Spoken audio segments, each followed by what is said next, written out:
KFC, it's finger licking good. 50 years of dreams. 50 years of finger licking good memories, yeah. Thank you, Jamaica, for 50 years of finger licking good memories. KFC, it's finger licking good. Ready to tackle that building project? Start right. Start here at H&L Rapid True Value for building supplies. The time by H&L Rapid True Value is Nationwide time, 5 o'clock. Learn about smart betting strategies with AnyBet. Bet wisely, enjoy responsibly, and maximize your success.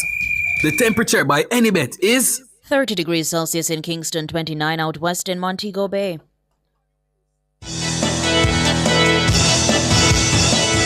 From the Nationwide News Network, comprehensive, incisive, tough. This is Nationwide at 5. Good afternoon, I'm Ricardo Brooks. And I'm Robian Williams. In Nationwide News at this hour, the Finance Minister Favour Williams hails first quarter growth as sign of the country's resilience. On the anniversary of Hurricane Beryl, the government says it's ready to apply lessons learned in the event of another disaster. Former Health Minister Dr. Fenton Ferguson suggests the JLP government is reaping karma over the dead babies. The PNP has defended its caretaker's comments seemingly endorsing war from a political platform. The recent attacks on Miranda Wellington, our candidate for Southwest St. Elizabeth, are dishonest and deeply hypocritical. Motorists will soon no longer need physical registration and fitness documents. In news from the rest of the world, Inter-American Court of Human Rights says states have a duty to act on the climate crisis. The U.S. Congress has passed Donald Trump's Big Beautiful Bill. In headline sports, Australia staged impressive fight back against West Indies in second test in Grenada. And later in our broadcast, in the cover story at 5-4 Storm exactly 1 year ago. How have we recovered? Or rather, have we fully recovered? We'll hear from Agriculture Minister Floyd Green and Social Security Minister Pernell Charles Jr. At 8, it's Jamaican Dads with Dennis Brooks, Garth Williams, Marlon Campbell, and Floyd Green. All these and more as we take you home on air on your mobile, Nationwide 90 FM, Nationwide Radio, JM.com, and on the Nationwide app. It's available on the Google Play and the App Store. This Thursday afternoon, it's Thursday, July 3, 2025.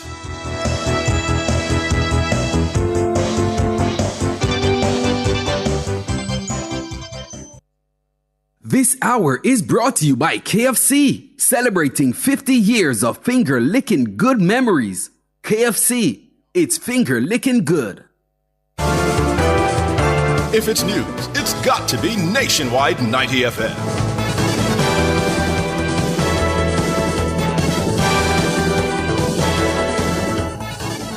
And now to the details. The Finance Minister Favour Williams says the return to economic growth in the first quarter of this year is a strong sign of the country's resilience.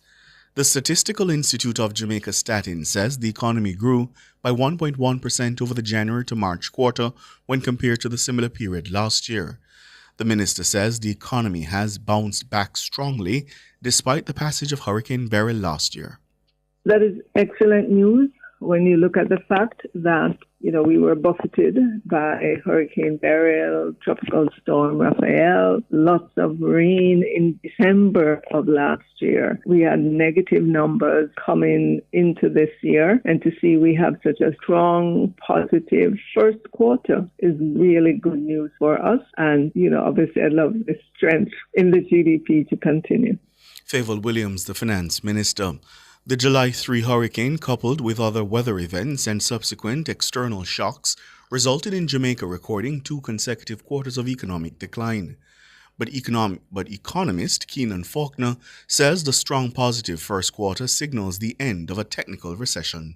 I don't think it's really unexpected that we grew in the first quarter of this year. It had been projected that we would have been out of the technical recession that we were in for the last 2 quarters. So I think it demonstrates the resilience that has been embedded in the Jamaican economy for the last decade to 15 years, because we have shown a steady trend of taking less time to recover from crises. Today being the 1-year anniversary of Beryl, it was anticipated that we would recover within 1 year, and that is exactly what Jamaica has done. Keenan Faulkner, economist. Meanwhile, Acting Director General of Statin, Leisha De Lati-Bodere, says an increase in the goods and services industry has contributed to Jamaica's 1.1% economic growth for the first quarter of 2025. This was reflected in a 2% increase in the goods producing industry, as well as a 0.8% increase in the services industry. We're seeing where most of the services industries recorded an increase. However, there were two of the services industries that recorded a decline, particularly real estate and business services, with a decline of minus 0.4%, and wholesale and retail trade, repair of motor vehicles, installation and machinery equipment, with a decline of 0.8%. According to Statin, the information and communication industry recorded growth of 6.4%. Transportation and storage grew by 1.9%. Statin says industries under finance and insurance as well as food service grew by 1.2%. Public administration and defense saw growth of 1.3%, while other services grew by 1%. Ms. De Lati-Bodere says goods-producing industries all recorded increases in the review quarter. On the goods-producing industries, they all recorded an increase, with agriculture, forestry and fishing increasing by 3.1%, mining and quarrying by 0.7%, manufacturing by 1.7%, as well as construction by 1.4%. Those are our results for the first quarter of 2025. Leisha De Lati-Bodere, Acting Director General at Statin. She was speaking at Statin's Economic Statistics Media Stakeholders meeting on a Thursday. And the Finance Minister, Favour Williams, says that she will use the lessons she learned from last year's passage of Hurricane Beryl to implement relief efforts in the event of a major storm this year. The 2025 hurricane season began on June 1 and runs through to November 30. Mahira Stewart reports.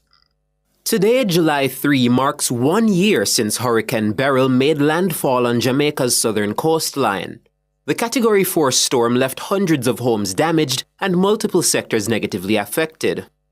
At the time, Favour Williams was Jamaica's Minister of Education. She told our news centre that through the lens of her education portfolio, she was able to see how effective the Finance Ministry was in Jamaica's recovery efforts. Hurricane Beryl really did a number on our schools across Jamaica. Many of them were damaged to the point where it would have been impossible for students to start school in September of last year. But what I saw was the quick action of the Ministry of Finance and the Public Service at the time to allocate funding so that those schools that were severely damaged, we were able to quickly deploy contractors to restore them so that students had great certainty that they would be back in school in September of last year, and that's exactly what happened. A year later, Mrs. Williams now faces the current hurricane season as Jamaica's Finance Minister, having replaced Dr. Nigel Clark in October 2024. She says her focus now is on ensuring the country's continued economic resilience in the event of a major storm. I have a full understanding of the preparation, the financial preparation that was made in terms of our national natural disaster risk financing policy. And since I've been the Minister of Finance and the Public Service, we've taken steps to even add another financial instrument to the basket of instruments we have. And that is going to even allow us to deal with the recovery efforts even faster.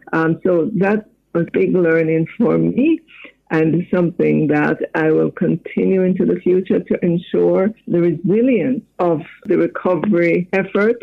Minister Williams is also the Member of Parliament for Eastern St. Andrew. She says as an MP, this hurricane season will see her increase efforts to improve roofing for her constituents. I need to work with them more to get resources to them to strengthen the physical infrastructure of their homes, especially their roofs. And that is a commitment that I'm taking to help as many people as I can to ensure that they have a proper roof over their heads so that they can live through the storm and don't have to worry about leaks or about their roofs blowing off. Mahiri Stewart for Nationwide News. Reckless and insensitive. That's how Government Senator Dr. Elon Thompson has described comments made by opposition leader Mark Golding concerning the death of 24 premature babies at the Victoria Jubilee Hospital in Kingston in June. Mr. Golding told PNP supporters at a recent party meeting that 24 premature babies were killed and allowed to die. We're in a serious time. We're in a difficult time. We're in a time where 25 babies have been killed, have been allowed to die. 24, and the government is wriggling to avoid accountability for it.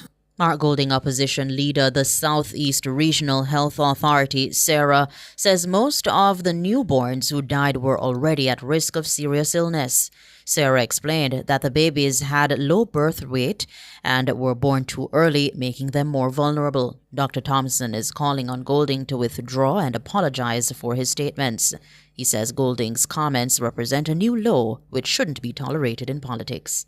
We should do our best to not encourage these kinds of utterances on political platforms. I think it's reckless and insensitive. I think it is a slap in the face of the parents who no doubt are currently grieving and dealing with a sense of loss. It is also a slap in the face of the skilled workers, the hardworking doctors and nurses who no doubt did their best to save the lives of these babies. This is really a terrible allegation for Mark Golding to make. I think based on the sensitivity of this matter, the opposition leader should retract these statements and apologize to the grieving parents and to the medical professionals who work tirelessly to save the lives of babies on a daily basis. Shame on you, Mark Golding. Shame on you. To attempt to score political points by making false allegations is repugnant, and we should aspire to elevate our politics. Senator Dr. Elon Thompson. Meanwhile, former Health Minister, the PNP's Dr. Fenton Ferguson, is suggesting the JLP government is facing karma regarding the issue of dead babies at the Victoria Jubilee Hospital. I remember well when I warned the government now in opposition that it was bad politics to bring politics into health and education. They didn't listen. But karma is a hell of a thing. And while I stand still regretting the loss of those 18 babies and the mothers, we are now seeing a 30% increase on that number. In 2015, Dr. Ferguson was stripped of the health portfolio as a result of the so-called dead babies scandal. 18 babies died as a result of an outbreak of infection at 4 hospitals.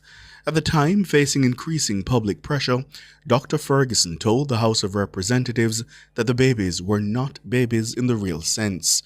The comment was widely condemned as insensitive to the grieving mothers. Dr. Ferguson accused the incumbent minister, Dr. Christopher Tufton, of allowing maternal and child health to deteriorate on his watch. I have a full understanding of the preparation, the financial preparation that was made in terms of our national natural disaster risk financing policy. And since I've been the Minister of Finance... And we apologize for that incorrect insert. PNP President Mark Golding has dismissed the government's coming rural school bus service as the importation of what he describes as 100 old buses. He made the remark while addressing comrades in East Portland on Wednesday. You know, I see they're bringing in 100 old buses with some very confused arithmetic as to how many students will be carried. It doesn't augur well for what is to come in September. But our plan is to fund a subsidy for 20,000 families in rural Jamaica. We will start with that to provide them with support, cash support every week for their children to go to school and come home. And as the economy improves, we will increase those numbers so that every child will be able to attend school 5 days a week without having to fret. PNP President Mark Golding. Despite Mr. Golding's dismissive remarks about the bus service, the children utilizing it appear grateful for the initiative.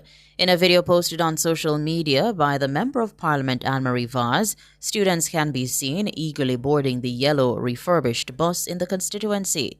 One child expressed his satisfaction to the MP while inviting his friend to also board the bus. Alright, we can get used to this. You can get used to it? Yeah. Cool with this, yeah, forward? Yeah. A student in East Portland, 100 school buses are expected to be brought into operation for rural children across the country come September. You're listening to the news on Nationwide at 5. We'll have more after these.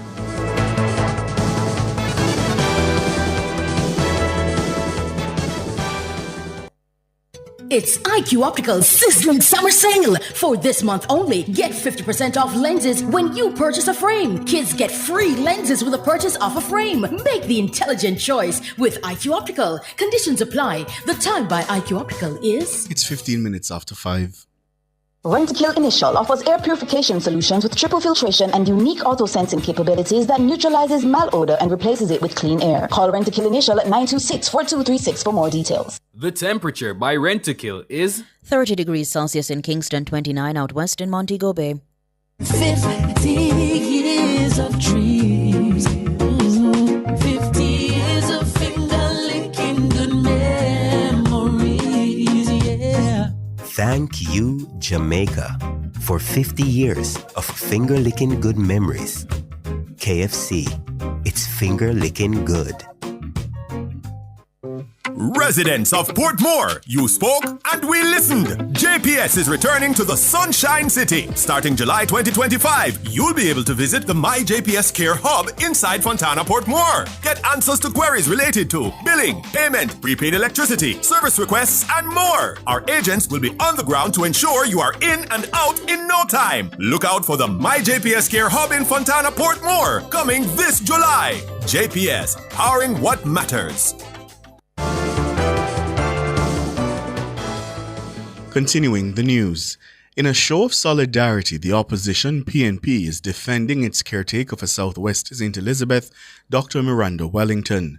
Wellington has come under fire for her recent comments, seemingly encouraging war from the political platform. The PNP caretaker made the remarks while speaking to party faithful at the Frome Divisional Conference in Westmoreland on Sunday. She also accused Floyd Green of being fenke. The JLP called on Dr. Wellington to apologize for her remarks, making note of Jamaica's history of political violence. But in a strong response, PNP General Secretary Dr. Dayton Campbell says Dr. Wellington is the target of a smear campaign. I want to make it absolutely clear. The recent attacks on Miranda Wellington, our candidate for Southwest St. Elizabeth, are dishonest and deeply hypocritical. Dr. Wellington said, "We are prepared for war, and if a war, a war." That was not a threat. It was a metaphor, the kind used every day in political and public life. From the war and crime to ground wars in election, it's a way of expressing readiness, not violence. Dr. Campbell says the PNP is standing firm behind Dr. Wellington. He added that the JLP has done absolutely nothing meaningful to curtail the dangerous rhetoric and belligerent behavior coming from its senior members. Instead of addressing their own record of incitement, from Darrell Vaz to Desmond McKenzie and Everett Warmington, the JLP has a well-documented culture of inflammatory language and provocation. And while there was a belated apology on one single occasion from Mr. Warmington, the broader pattern of hostile behavior from within the JLP has never been meaningfully addressed. The hypocrisy is not lost on the general public. What we're seeing now is a calculated distraction. People's National Party remains committed to a political culture grounded in respect, fairness, and peaceful engagement. That's Dr. Dayton Campbell, the PNP General Secretary. World in a Minute is brought to you by ABC Electrical Sales. We make things as easy as ABC. And Charles O'Connor Consulting Network, COCN, driven by international accounting standards, modern technology, and integrity. The World in a Minute. The Inter-American Court of Human Rights says states have an obligation to cooperate in reducing emissions and protecting the environment to counteract climate change. The landmark advisory was issued on Thursday by the Inter-American Court of Human Rights, which holds jurisdiction over 20 Latin American and Caribbean countries. The advisory opinion, requested by Colombia and Chile, said countries must also regulate and monitor corporate emissions. It further adds that countries must also set emissions goals based on the best available science, be proportionate with contributions to respective emissions, and not put an undue burden on future generations. Though not binding, the court's opinions carry legal weight in many member countries of the Organization of American States and often influence domestic legislation, judicial rulings, and international advocacy. The findings are also expected to bolster climate-related lawsuits and human rights claims in the region and to influence negotiations ahead of COP30. The U.S. Congress has passed Donald Trump's Big Beautiful Budget Bill. The legislation, dubbed the Big Beautiful Bill, was debated in Congress for days as members of both the House and Senate worked overnight in the Capitol. It was passed by a vote of 218 to 214. All Democratic Party members, along with 2 Republicans, voted against the bill. The final vote was delayed when Democratic Minority House Leader Hakeem Jeffries broke a record by speaking for more than 8 hours on the floor against the bill. It will now go to Donald Trump's desk for signing into law, which he indicated will take place tomorrow. The legislation includes tax breaks, spending cuts, a rollback of solar energy tax credits, new money for national defense, and deportations. World in a Minute was brought to you by ABC Electrical Sales. We make things as easy as ABC. And Charles O'Connor Consulting Network, COCN, driven by international accounting standards, modern technology, and integrity. Recapping the top stories making nationwide news at this hour, Finance Minister Favour Williams hails first quarter growth as sign of the country's resilience. On the anniversary of Hurricane Beryl, the government says it's ready to apply lessons learned in the event of another disaster. Former Health Minister Dr. Fenton Ferguson is suggesting the JLP government is reaping karma over dead babies. The PNP has defended its caretaker's comments seemingly endorsing war from a political platform. I'm Ricardo Brooks. And I'm Robian Williams. Listeners, you can find the news on our website at nationwideradiojm.com and on the Nationwide app, available on the Google Play and the App Store. News next, the headlines at 6.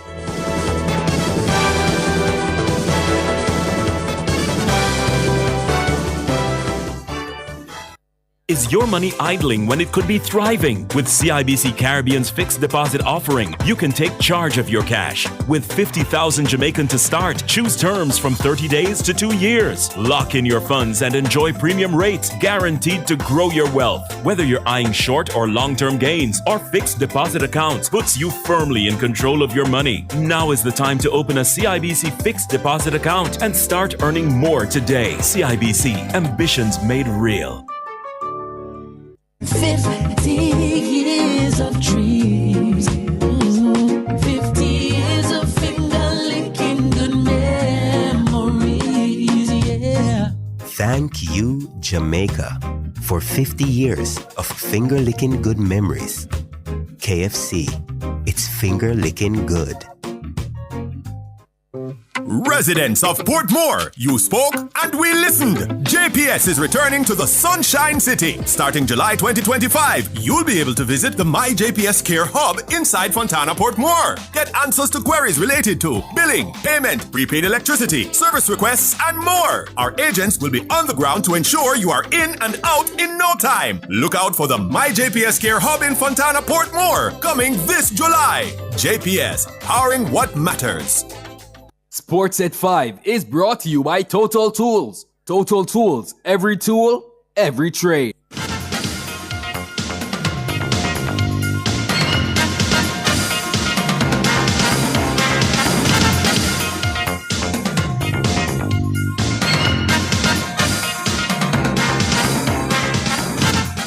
Hello, good afternoon, and welcome to You Sports here on Nationwide 90 FM. I'm Wayne Walker. Australia produced an impressive fight back to post a respectable 286 all-out at close on day one of the second cricket test against West Indies at the National Stadium in St. George's, Grenada.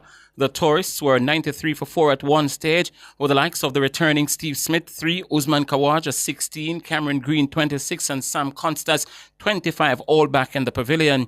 However, Alex Carey 63 and Bo Webster 60 shared in a 6-wicket stand of 112 to bring the Aussies back into the game. Alzari Joseph was the pick of the West Indies bowlers. He bagged the 4 for 61. Jaden Seals ended with 2 for 45.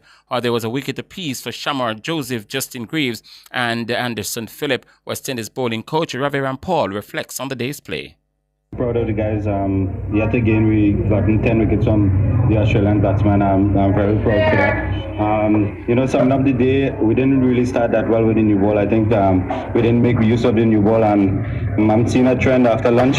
We're not starting back as well after lunch, but going through the day, as soon as we stuck some good overs together, we seem to get wickets, and that's something we are young bowling attack, and we getting better.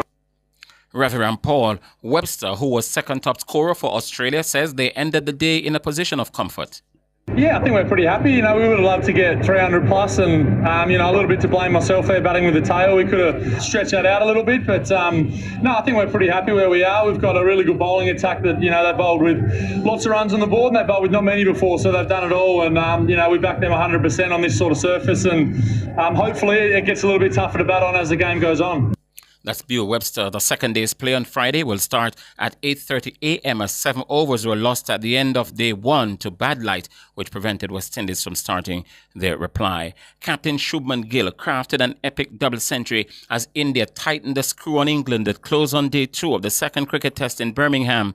Gill, who resumed on 114, went on to make 269 as India posted 587 all out. Gill shared in a 6-wicket stand of 203 with Ravi Jadeja, who made 89, and 144 for the 7th wicket with Washington Sundar, who weighed in with 42. England closed the day on 77 for 3 in reply, still 510 runs behind. England lead the series 1-0. President of the Jamaica Cricket Association, Dr. Donovan Bennett, told Nationwide Sports on Thursday that Sabina Park is all but ready to host the historic day-night third test between the touring Australians and West Indies, scheduled for July 12. Dr. Bennett also revealed that the remaining equipment are expected on the island in the coming days. The lights are up, as you know. We're doing some focusing now to get the loom levels that are required internationally. So we are doing some focusing, and we're waiting on the supplies to come from England in another couple of days to do the final focusing of the light. As far as the scoreboard is concerned, the scoreboard has been installed, and on Monday we will start to activate the scoreboard. Dr. Bennett added that work is already underway to produce a wicket of the highest quality.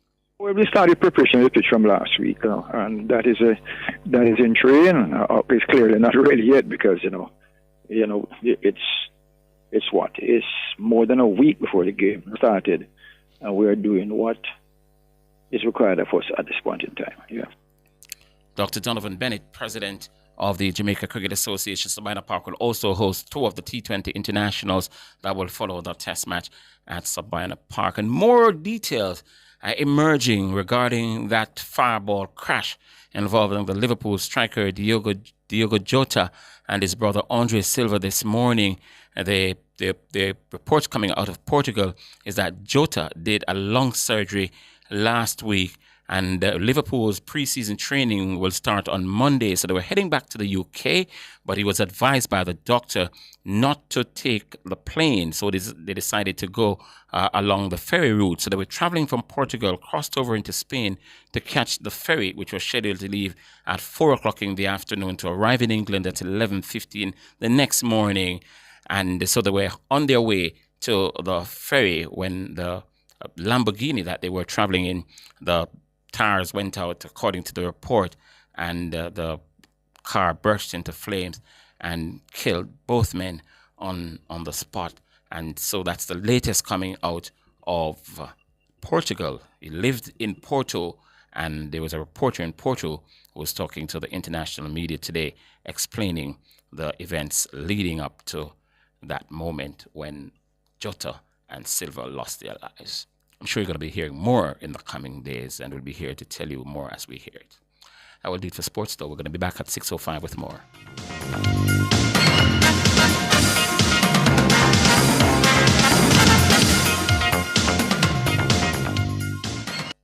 Sports at 5 was brought to you by Total Tools. Total Tools, every tool, every trade.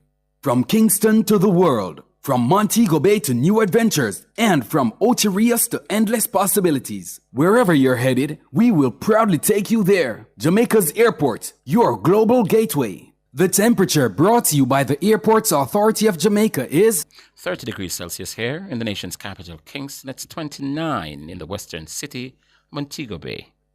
50 years of dreams.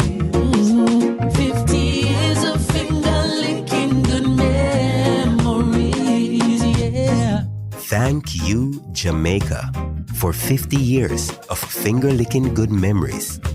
KFC, it's finger-licking good.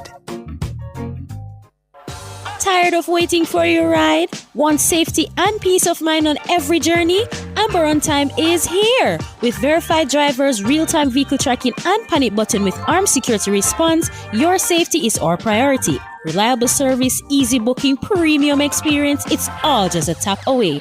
Download Amber On Time today! Nago Head St. Catherine, Greenleaf Medical and Diagnostics has opened its door at 55 Newland Road to assist you with all your medical needs. Visit and get the services of a general practitioner, pediatrician, gynecologist, and surgeon. They also do all tests: ultrasound, pap smear, ECG, and diagnostic testing. Open Mondays to Saturdays, 8 a.m. to 8 p.m. Telephone 876-740-1224. Greenleaf Medical and Diagnostics, your medical partner in Nago Head. 50 years of dreams. 50 years of finger-licking good memories, yeah. Thank you, Jamaica, for 50 years of finger-licking good memories. KFC, it's finger-licking good. Tune in to Nationwide 90 FM on July 4 from 2 to 4 p.m. for the Western Resilience Water Project at the Davis Penn Football Field in Trelawney. Jamaica's future flows from the West. Tune in live for the official launch of the Western Resilience Water Project, a bold step towards sustainable development and water security. Hear from national leaders, strategic partners, and experience the groundbreaking moment. Tune in to Nationwide 90 FM from 2 to 4 p.m. on July 4. It's the Western Resilience Water Project at the Davis Penn Football Field in Trelawney. Catch the live stream on our YouTube channel at Nationwide 90 FM Live 2. All this and more only on Nationwide 90 FM, the new revolution in media. This broadcast is brought to you by the Ministry of Economic Growth and Job Creation. Cover Story is brought to you by Multilink. Roll with control. Use Multilink. Safe, fast, and accepted in more locations. Multi-link, access every time, everywhere I go. Multi-link, 24/7 access for me. It's just a win-win when we use Multi-link. This card is Jamaican built, yeah. Fast and secure, you can use anywhere. Spend while supporting the economy. Look for the Multi-link logo on your card and benefit from Jamaica's largest debit payment network. Multi-link, 24/7 access for me. What would I do without my Multi-link?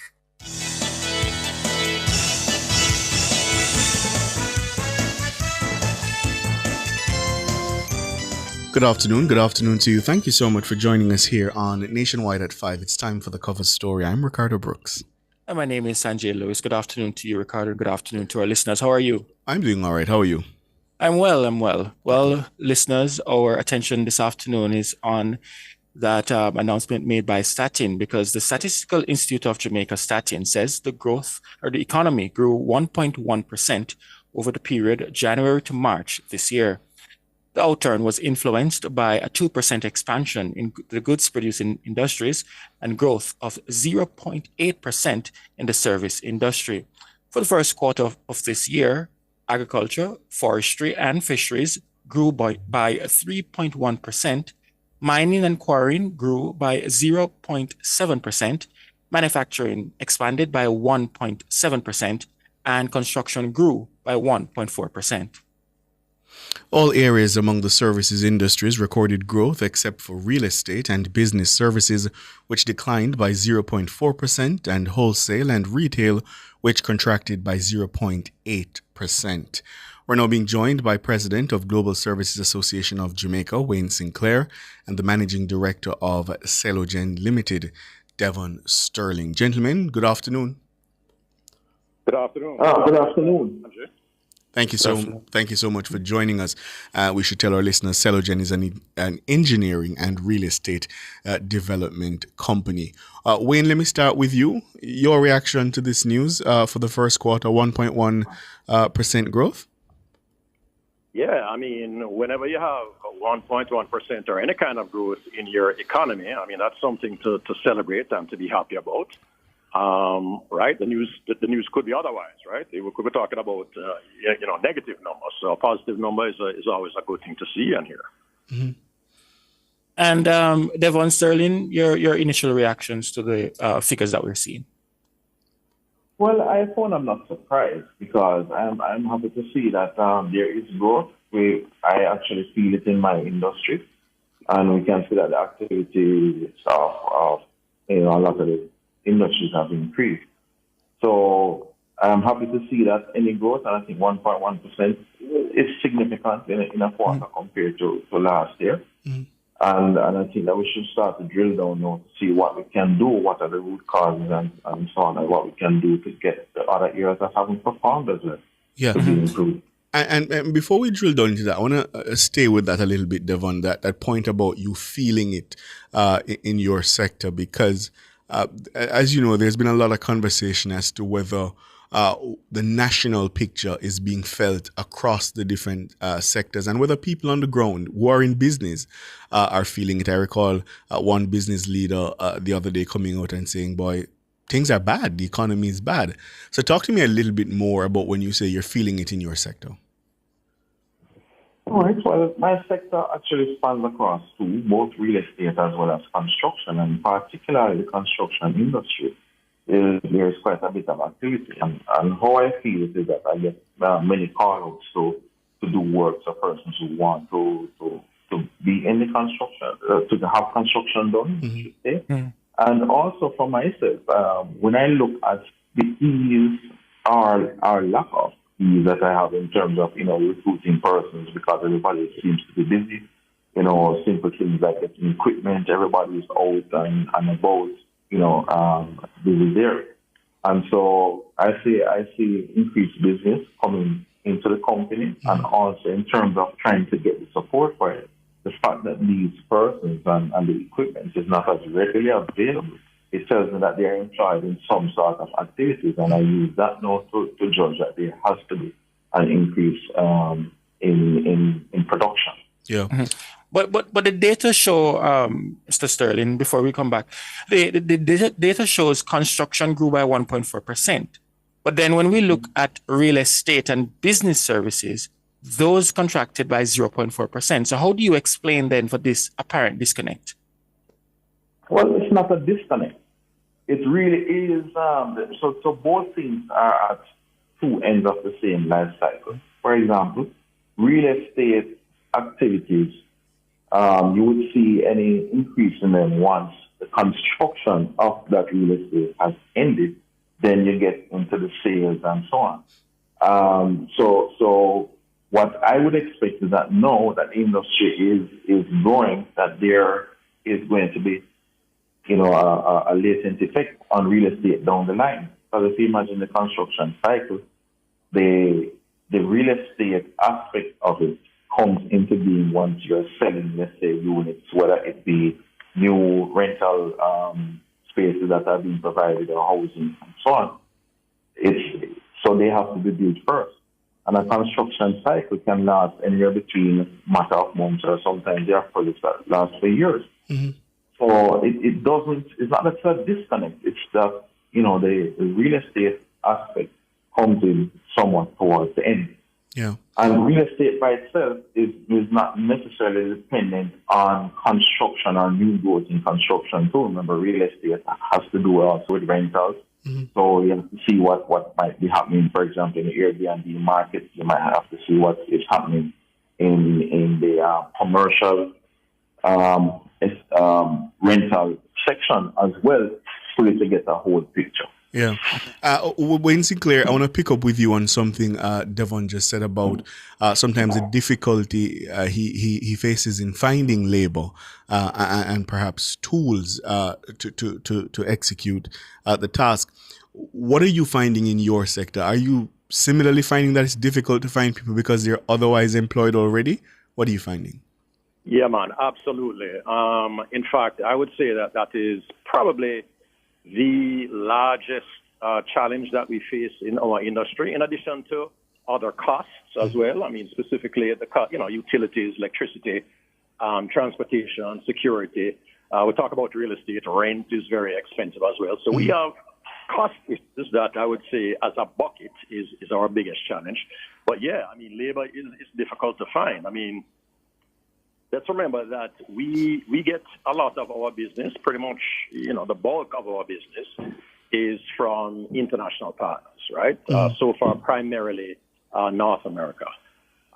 If we have one of our partners from North America, for example, come to us and say that we have a campaign that requires 400 heads, 300 heads, I don't know that there's a company in Jamaica now that would be able to fill that kind of demand very quickly and very easily. And so the knock-on effect of that is that when these partners are thinking then about campaigns and they see that we're not able to meet the demand as quickly and as efficiently as we might have been able to in the past, they look at options, right? So they'll go to India, which has 1 billion people, right? They go to the Philippines and so on.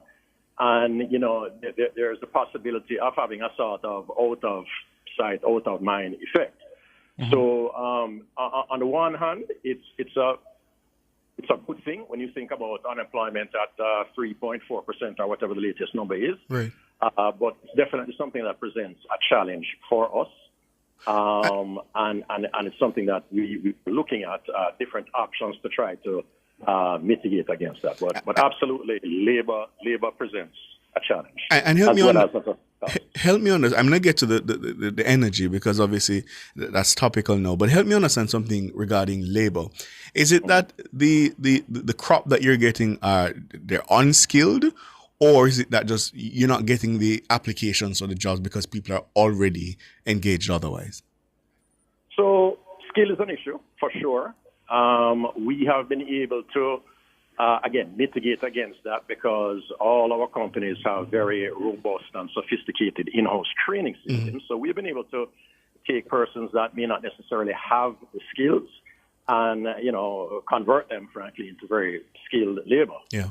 The thing about it is if you put out an ad for a job, you're going to get the application. Yes. But a lot of those applications are coming from people that work in other companies in the industry, right?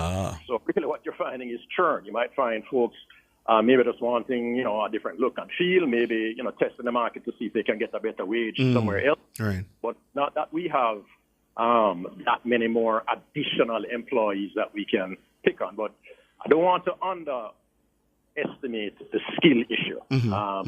And the skill issue is not so much just a technical one, but it's the soft skills issues that we face, right? I mean, work ethic, a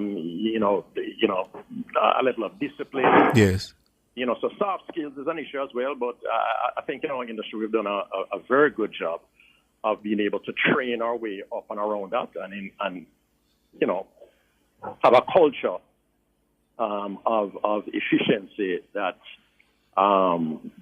mitigates against some of those issues that we face. We're up on the break, but I want to pick up on two things you just said, Wayne, because that point about the discipline, I want to hear you more on that, because how do you solve that? Because I find increasingly young people are saying, I don't need to go in to get the formal job. I can just get my phone, string up a ring light, and go on TikTok, and I make money. So how do you mitigate against those things? And then I want to hear Devon on what more he thinks the government can do to assist on the labor front after the break.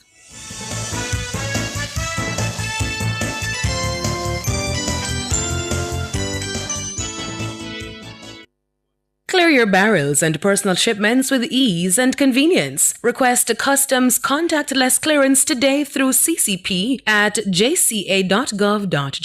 The time by the Jamaica Customs Agency is 5:44. Bird Shack fried chicken always ready. Bird Shack, original crispy. Bird Shack, Cajun spicy. Bird Shack, a barbecue. Bird Shack, we are go a Bird Shack. The temperature brought to you by Bird Shack Fried Chicken in Kingston, Montego Bay and Ocho Rios is... It's 30 degrees Celsius here in Kingston, 28 out west in Montego Bay. 50 years of dreams. 50 years of finger-licking good memories, yeah. Thank you, Jamaica, for 50 years of finger-licking good memories. KFC, it's finger-licking good. Attention registered voters! Remember to collect your renewed voter ID card before the upcoming general election. If you registered to vote in 2016 or after and did not get your new ID card, it may have been automatically renewed. Simply visit your EOJ constituency office to collect your voter ID card. Contact the Electoral Office of Jamaica at 888-991-VOTE or 922-0425-9 for more information.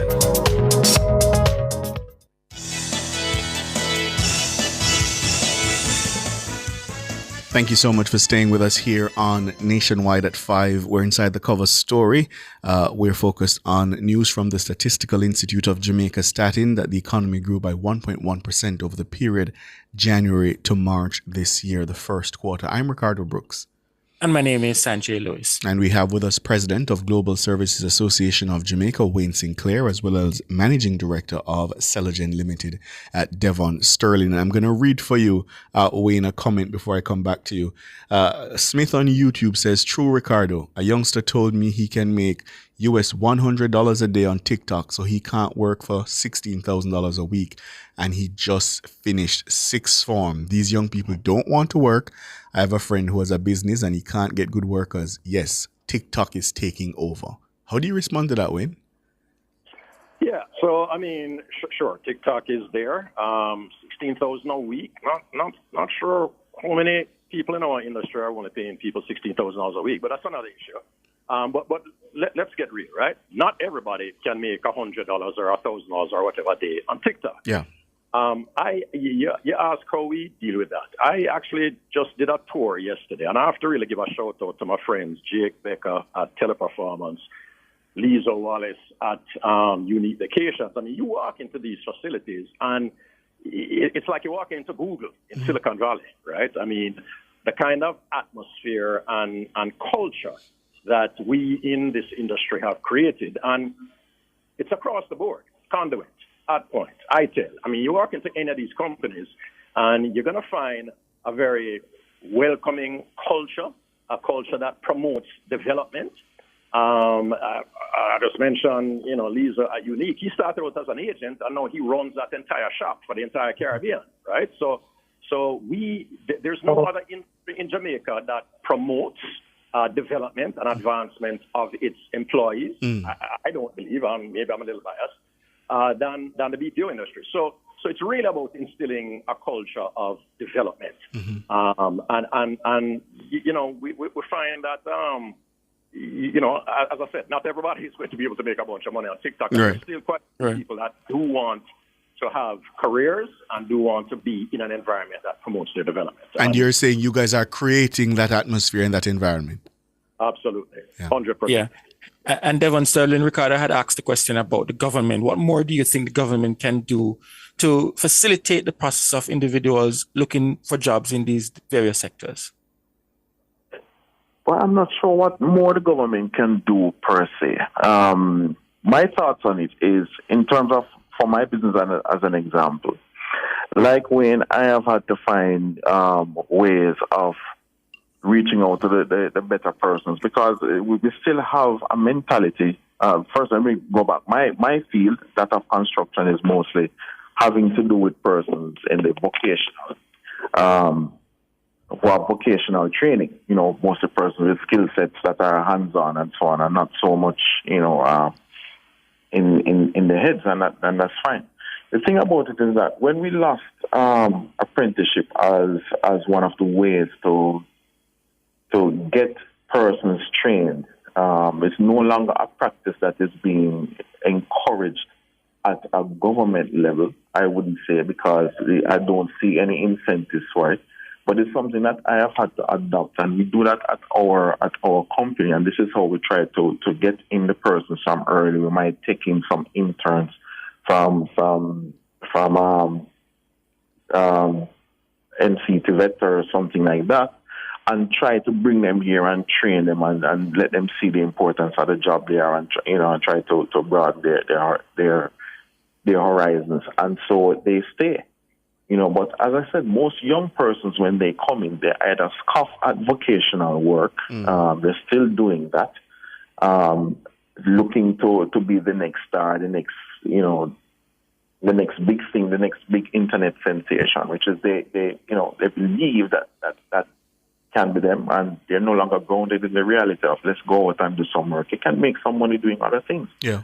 Our field is not really let me say sexy to others to say, yes, this is what I'm doing, but there is good money to be made in it, and so on. But sorry, go ahead.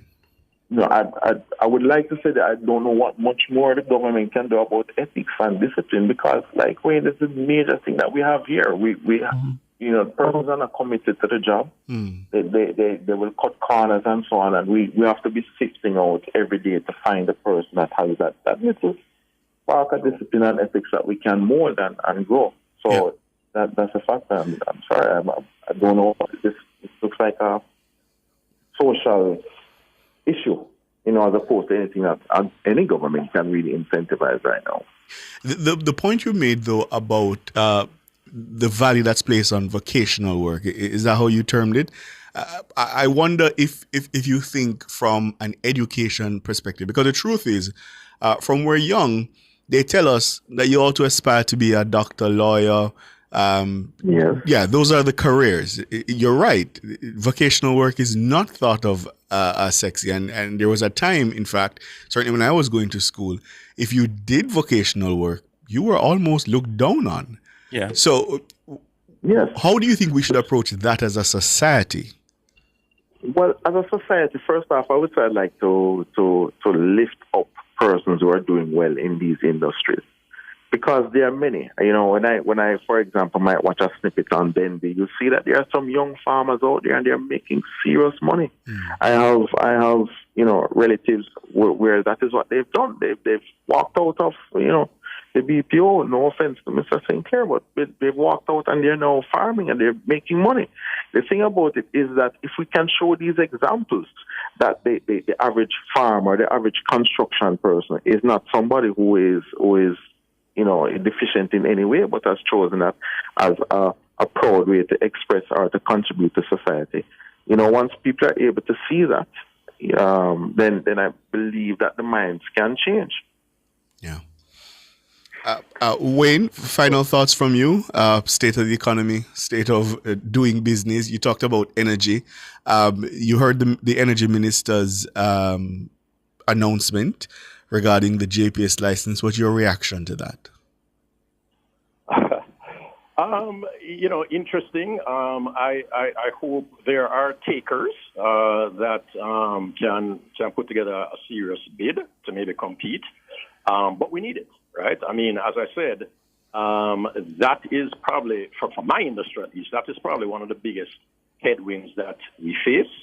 Again, we have to remember that our partners have options, right? And the cost of doing business in Jamaica is something that we come up against on a daily basis. I mean, look, rent, for example, right? I mean, so we have sites in Arizona and Kansas, and the cost per square foot for rent in Arizona is less than some of the costs that I am seeing here that I was asking about, just rent. So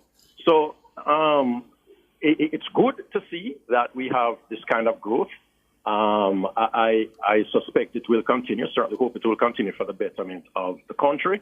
But we also can't rest on our laurels, right? We have to recognize that there are some potential cracks in different industries. Things move very quickly. Things can change very quickly. So we have to remain vigilant and ensure that the things that we are facing, the things that I've spoken about, these costs are addressed, and it's something that can be reversed in whatever way that we can to ensure that we remain competitive.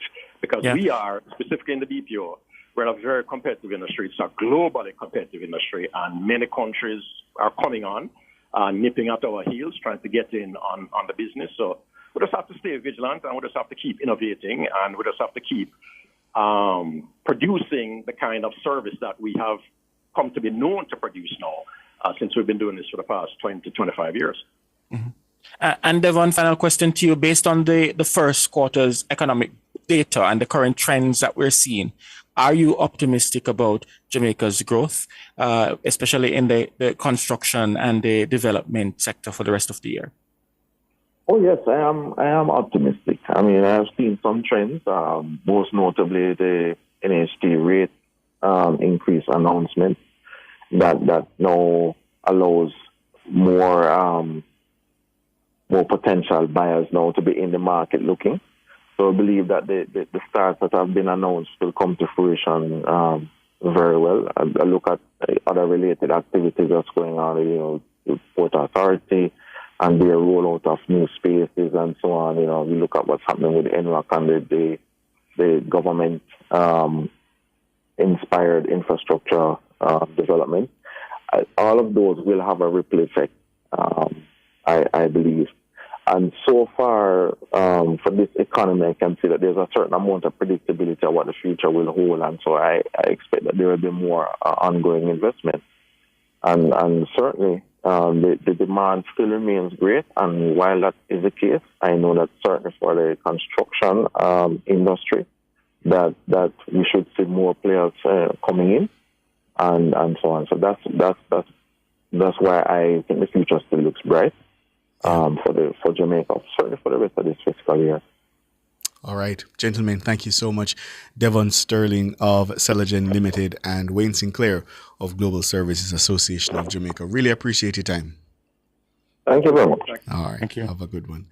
Sanjay, I was going to ask, we're out of time, but I was going to ask Books to play something for me because I read a story in the newscast and I'm trying to wrap my mind around it. The People's National Party's response to what we heard from Dr. Miranda Wellington on the political platform. We're out of time, so perhaps a little later. We really need to play it later. But I'm flabbergasted. As young people would say, my gasted is flabbered. I don't understand. I saw it, Ricardo. Shocked. I don't understand what Dr. Campbell is saying. Yes. I don't understand at all. Anyhow, the headlines are next.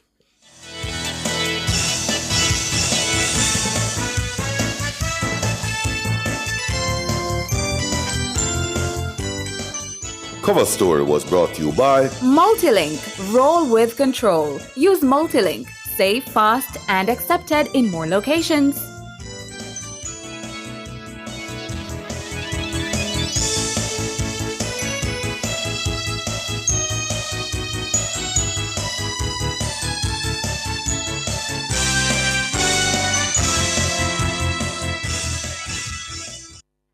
That hour was brought to you by KFC. Celebrating 50 years of finger-licking good memories.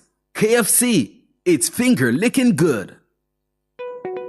Tune in to Nationwide 90 FM on July 4 from 2 to 4 p.m. for the Western Resilience Water Project at the Davis Penn Football Field in Trelawney. Jamaica's future flows from the West. Tune in live for the official launch of the Western Resilience Water Project, a bold step towards sustainable development and water security. Hear from national leaders, strategic partners, and experience the groundbreaking moment. Tune in to Nationwide 90 FM from 2 to 4 p.m. on July 4. It's the Western Resilience Water Project at the Davis Penn Football Field in Trelawney. Catch the live stream on our YouTube channel at Nationwide 90 FM Live 2. All this and more only on Nationwide 90 FM, the new revolution in media. This broadcast is brought to you by the Ministry of Economic Growth and Job Creation.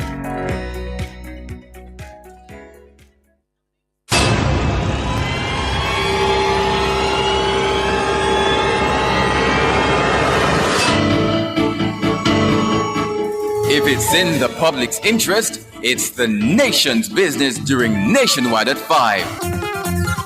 The nation's business.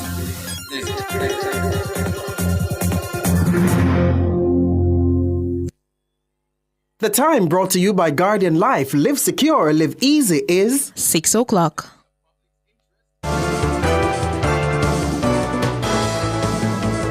Nationwide headlines at 6.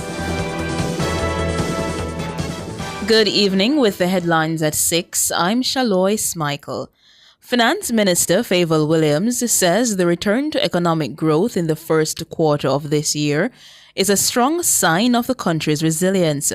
The economy grew by 1.1% over the January to March quarter when compared to the similar period last year.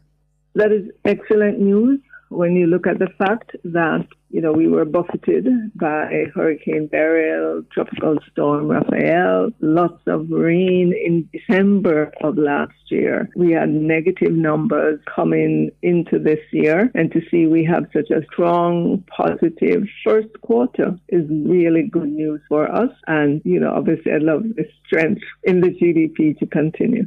Favour Williams, Finance Minister. The July 3 passage of Hurricane Beryl, coupled with other weather events and subsequent external shocks, resulted in Jamaica recording 2 consecutive quarters of economic decline.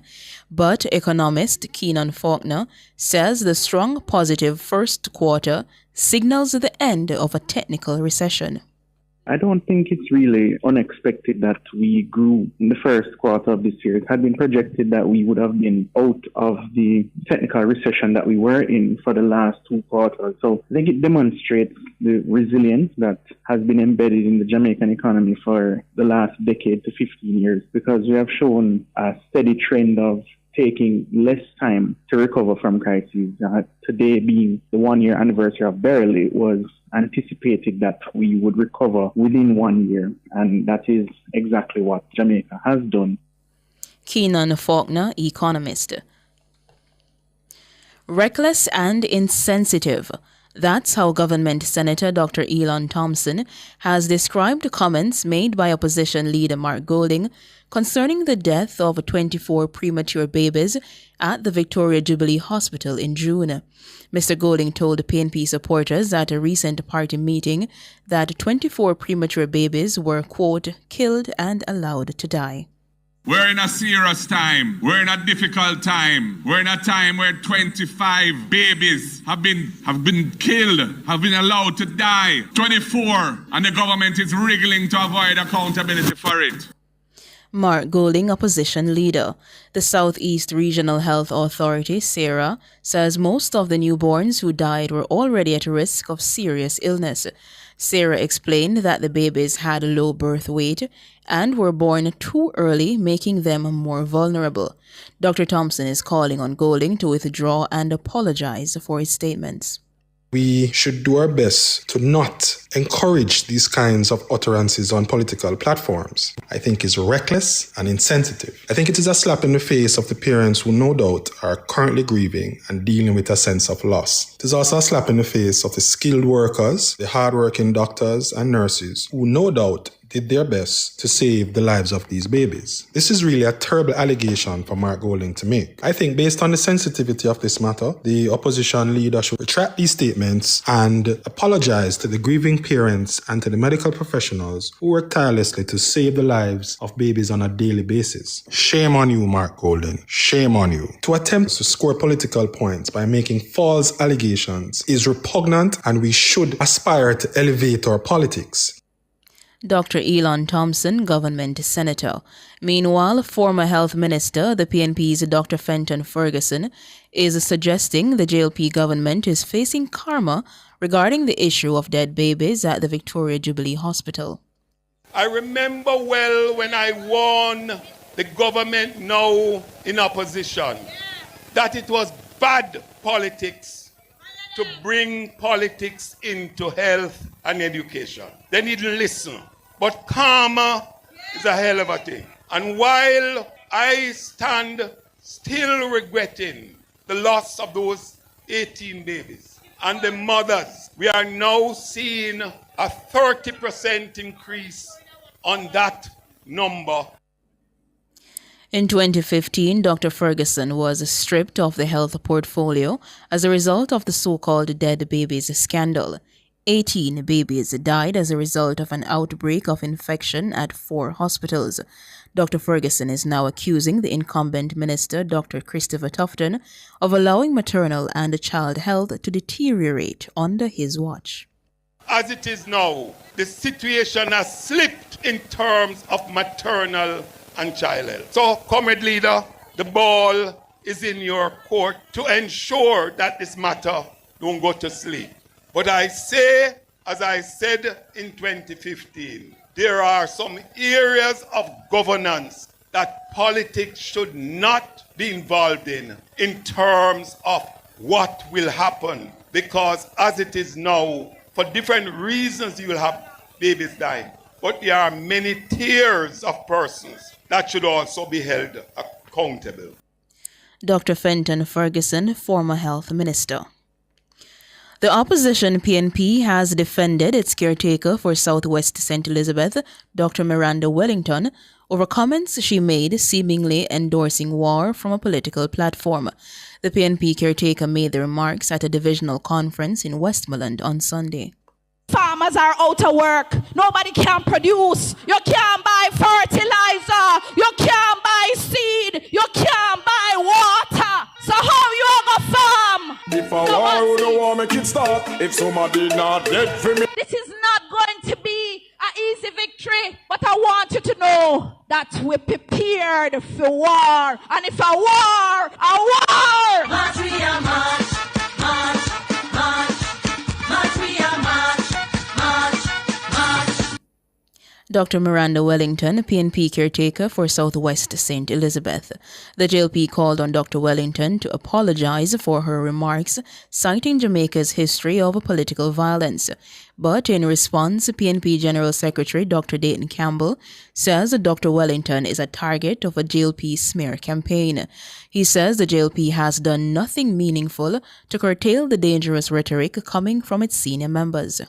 Instead of addressing their own record of incitement, from Darrell Vaz to Desmond McKenzie and Everett Warmington, the JLP has a well-documented culture of inflammatory language and provocation. And while there was a belated apology on one single occasion from Mr. Warmington, the broader pattern of hostile behavior from within the JLP has never been meaningfully addressed. The hypocrisy is not lost on the general public.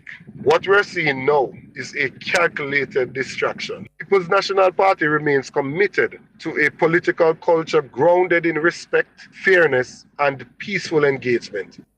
Dr. Dayton Campbell, PNP General Secretary. Those were the headlines at 6. I'm Shaloy Smichael. Sports is next.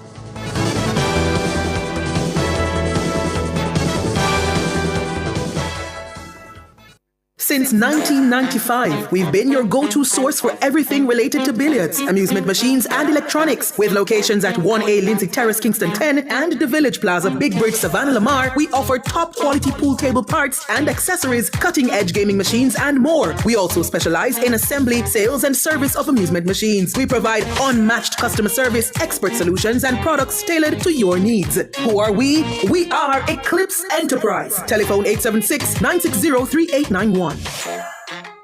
Don't fall victim to deepfakes. Watch out. Protect yourself. How are this on For more the TV? information, visit broadcastingcommission.org or Here ya, scan baby. the QR code on screen. Deepfake. No deepfake can't catch me. Junior, you know say AI can make something will look and sound just like you? One day Junior get a voice note from her granny. Say the food done, the medication done, and she need money urgently. Need money urgently? But Miss Pat no like ask people for things. And as so comes, Judy get suspicious. So what she do? She asks the neighbor to go check pan her. Junior, the lady quite alright over there make her Sunday dinner. So the voice note a deepfake? Yes, my love. Come, your food ready. Right now it look like we have to outsmart the AI. But wait. I really want dege dumpling here, give me. Me I wonder if AI can make one deep fake dumpling for you. To learn more about deepfakes, visit www.broadcastingcommission.org. 50 years of dreams. 50 years of finger-licking good memories, yeah. Thank you, Jamaica, for 50 years of finger-licking good memories. KFC, it's finger-licking good.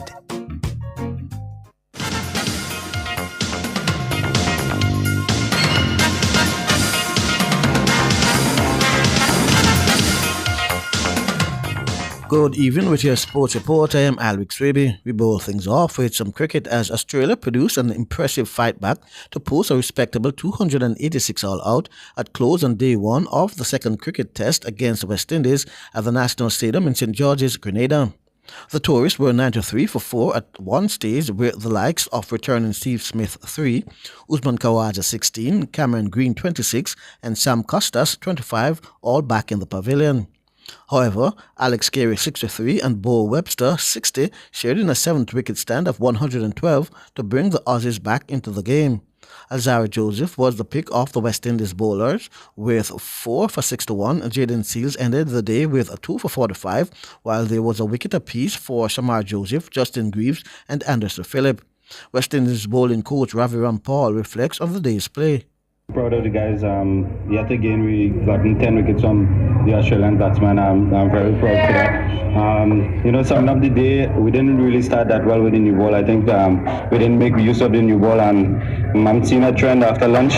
We're not starting back as well after lunch, but going through the day, as soon as we stuck some good overs together, we seem to get wickets, and that's something we are young bowling attack, and we're getting better. Webster, who was second top scorer for Australia, says they ended the day in a position of comfort. Yeah, I think we're pretty happy. We would have loved to get 300 plus, and a little bit to blame myself there batting with the tail. We could have stretched that out a little bit, but no, I think we're pretty happy where we are. We've got a really good bowling attack that they bowled with lots of runs on the board, and they bowled with not many before, so they've done it all. And we back them 100% on this sort of surface, and hopefully it gets a little bit tougher to bat on as the game goes on. Bo Webster. The second day's play on Friday will start at 8:30 a.m. as 7 overs were lost at the end of day one due to bad light, which prevented West Indies from starting their reply. Jamaica made a losing start to their campaign in the West Indies Rising Stars Under 19 tournament in St. Kitts on Thursday. The young Jamaicans suffered a 13-run defeat to the United States at St. Mary's Park. The USA batted first and posted 209 all out in 47.3 overs. Sharash Shurdan top scored with 85 against Tamari Redwood 4 for 41 and Vittel Laws 3 for 23. Jamaica replied with 196 all out in 43 overs. Tariq Bryan 58 and Kev Andre Virgo 51 made runs. Captain Shubman Gill crafted an epic double century as India tightened the screw on England at close on day 2 of the second cricket test in Birmingham. Gill, who resumed on 114, went on to make 269 as India made 587 all out. Gill shared in a 6th-wicket stand of 203 with Ravi Jadeja, who made 89, and 141 for the 7th wicket with Washington Sundar, who weighed in with 42. England closed the day 77 for 3 in reply, still 510 runs behind. England lead the series 1-0. President of the Jamaica Cricket Association, Dr. Donovan Bennett, told Nationwide Sports on Thursday that Sabina Park is all but ready to host the historic day-night third test between touring Australia and West Indies, which is scheduled to bowl off on July 12. Dr. Bennett also revealed that the remaining equipment are expected on the island in the coming days. The lights are up. As you know, we're doing some focusing now to get the loom levels that are required internationally. So we're doing some focusing and we're waiting on the supplies to come from England in another couple of days to do the final focusing of the lights. As far as the scoreboard is concerned, the scoreboard has been installed, and on Monday we will start to activate the scoreboard. So certainly by the middle of next week, the scoreboard will be up and running. Dr. Bennett added that work is already underway to produce a wicket of the highest quality. No, we started preparation of the pitch from last week. That is in train. It's clearly not ready yet because, it's more than a week before the game. But we have started and we are doing what is required of us at this point in time. Sabina Park will also host the first 2 T20 internationals, which is set for July 20 and 22. Now to netball, as Jamaica's under-21 Sunshine Girls are fine-tuning preparation for the highly anticipated Netball Youth World Cup set to be hosted in Gibraltar from September 19 to 28.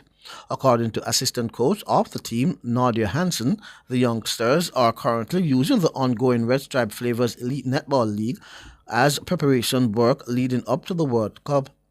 The Berger Elite Netball competition has been an excellent platform for our team's preparation.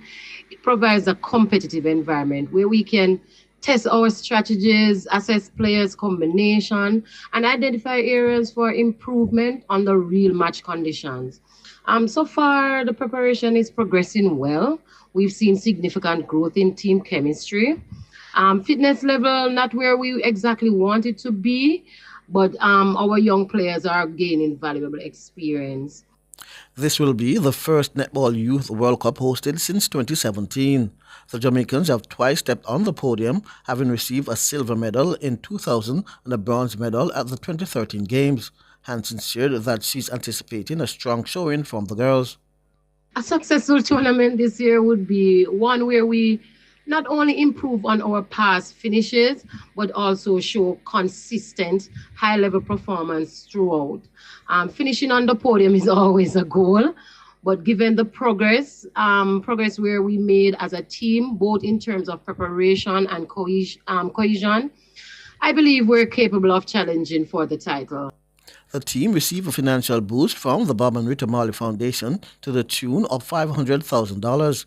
Hansen stated that the funds couldn't have come at a better juncture in the preparation phase.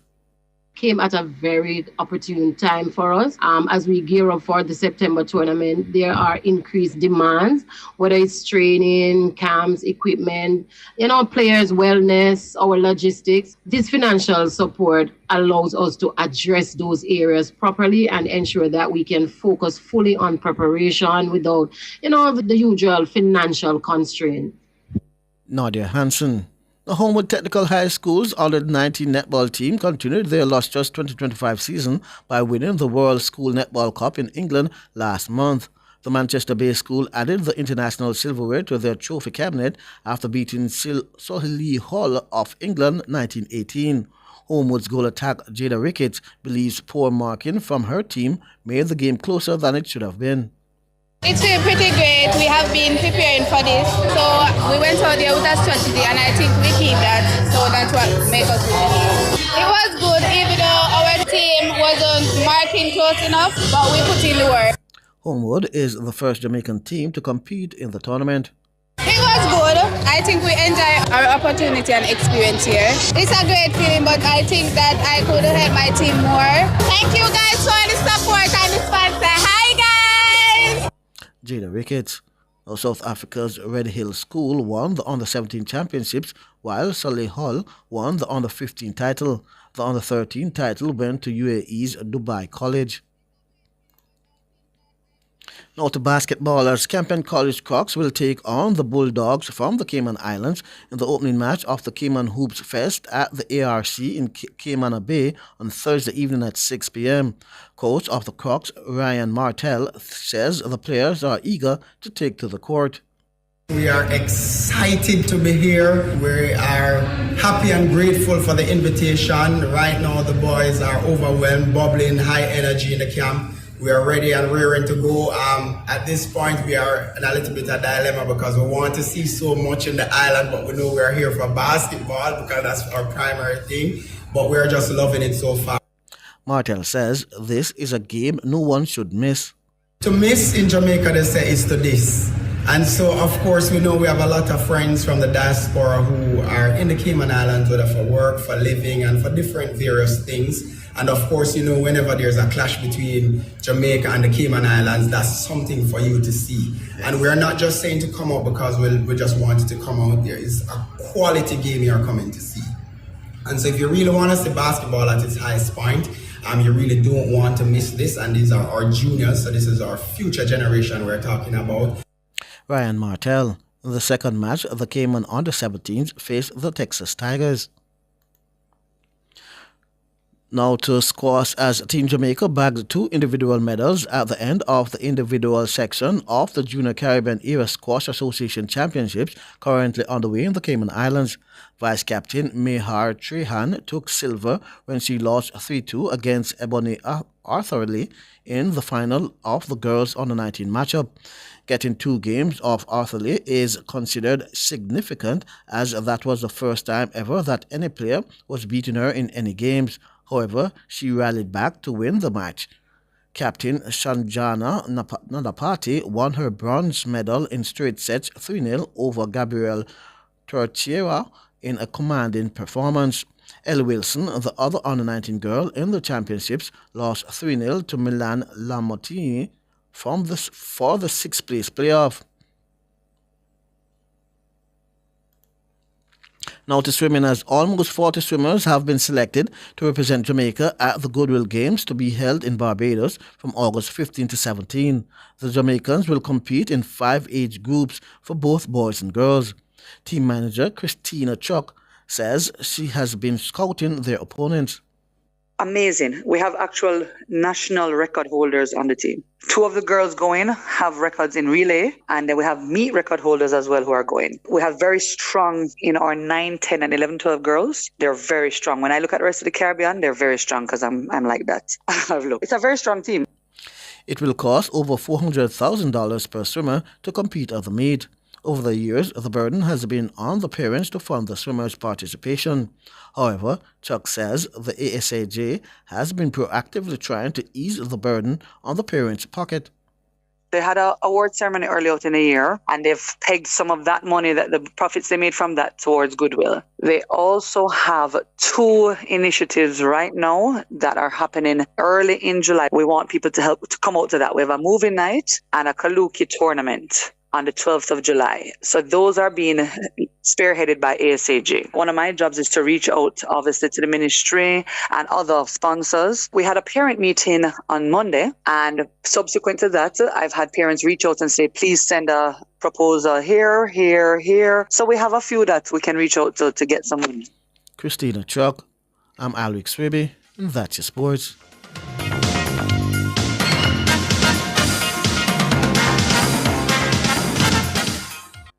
For all your scales and food processing equipment, call Advanced Scales and Equipment Limited at 876-968-9612-5. The time by Advanced Scales and Equipment Limited is 6:22.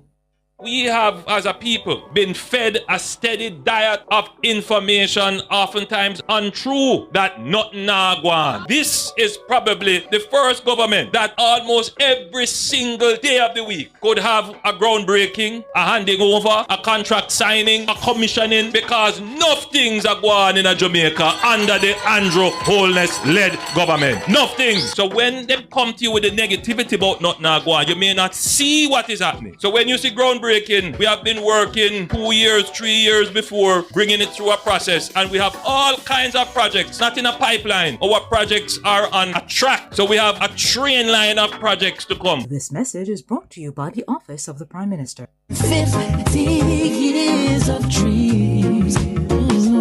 50 years of finger-licking good memories, yeah. Thank you, Jamaica, for 50 years of finger-licking good memories. KFC, it's finger-licking good. Plug into the sun with Peak Energy Solutions. We are your affordable provider for everything solar. Grid tie or off-grid solar P systems, solar air conditioners, panels, lithium batteries, solar supplies, and installation. Visit us at Shop 1, 3 Mosquito Valley Road, Red Hills, St. Andrew. Call 876-279-8820 or 944-0668. Or email us at peakenergysolutionsja@gmail.com. Peak Energy for everything solar. Is your money idling when it could be thriving? With CIBC Caribbean's fixed deposit offering, you can take charge of your cash. With 50,000 Jamaican to start, choose terms from 30 days to 2 years. Lock in your funds and enjoy premium rates guaranteed to grow your wealth. Whether you're eyeing short or long-term gains, our fixed deposit account puts you firmly in control of your money. Now is the time to open a CIBC fixed deposit account and start earning more today. CIBC, ambitions made real. Public Opinion is brought to you by Cleasing Industrial Supplies Limited, Industrial Automation and Control Solutions. Good evening, and welcome to Public Opinion. I'm Roby Ann Williams. A special good evening to our YouTubers over there. Almost to the end of the week. It's Thursday, July 3. Thank you so much for tuning in. We ask you to weigh in live in the comments section on today's public opinion. So, inching closer to the time where maybe probably might be so, we will hear an announcement to come. But until then, we are in an election campaign and both parties have been at several political meetings, and we've heard some comments coming out of those political meetings. One such is from the Southwest St. Elizabeth caretaker, the People's National Party, Dr. Miranda Wellington. She made some comments recently. Farmers are out of work. Nobody can produce. You can't buy fertilizer. You can't buy seed. You can't buy water. So how you gonna farm? If I war, the war make it start. If somebody not dead for me. This is not going to be an easy victory, but I want you to know that we're prepared for war. And if a war, march we are march, march, march, march we are march.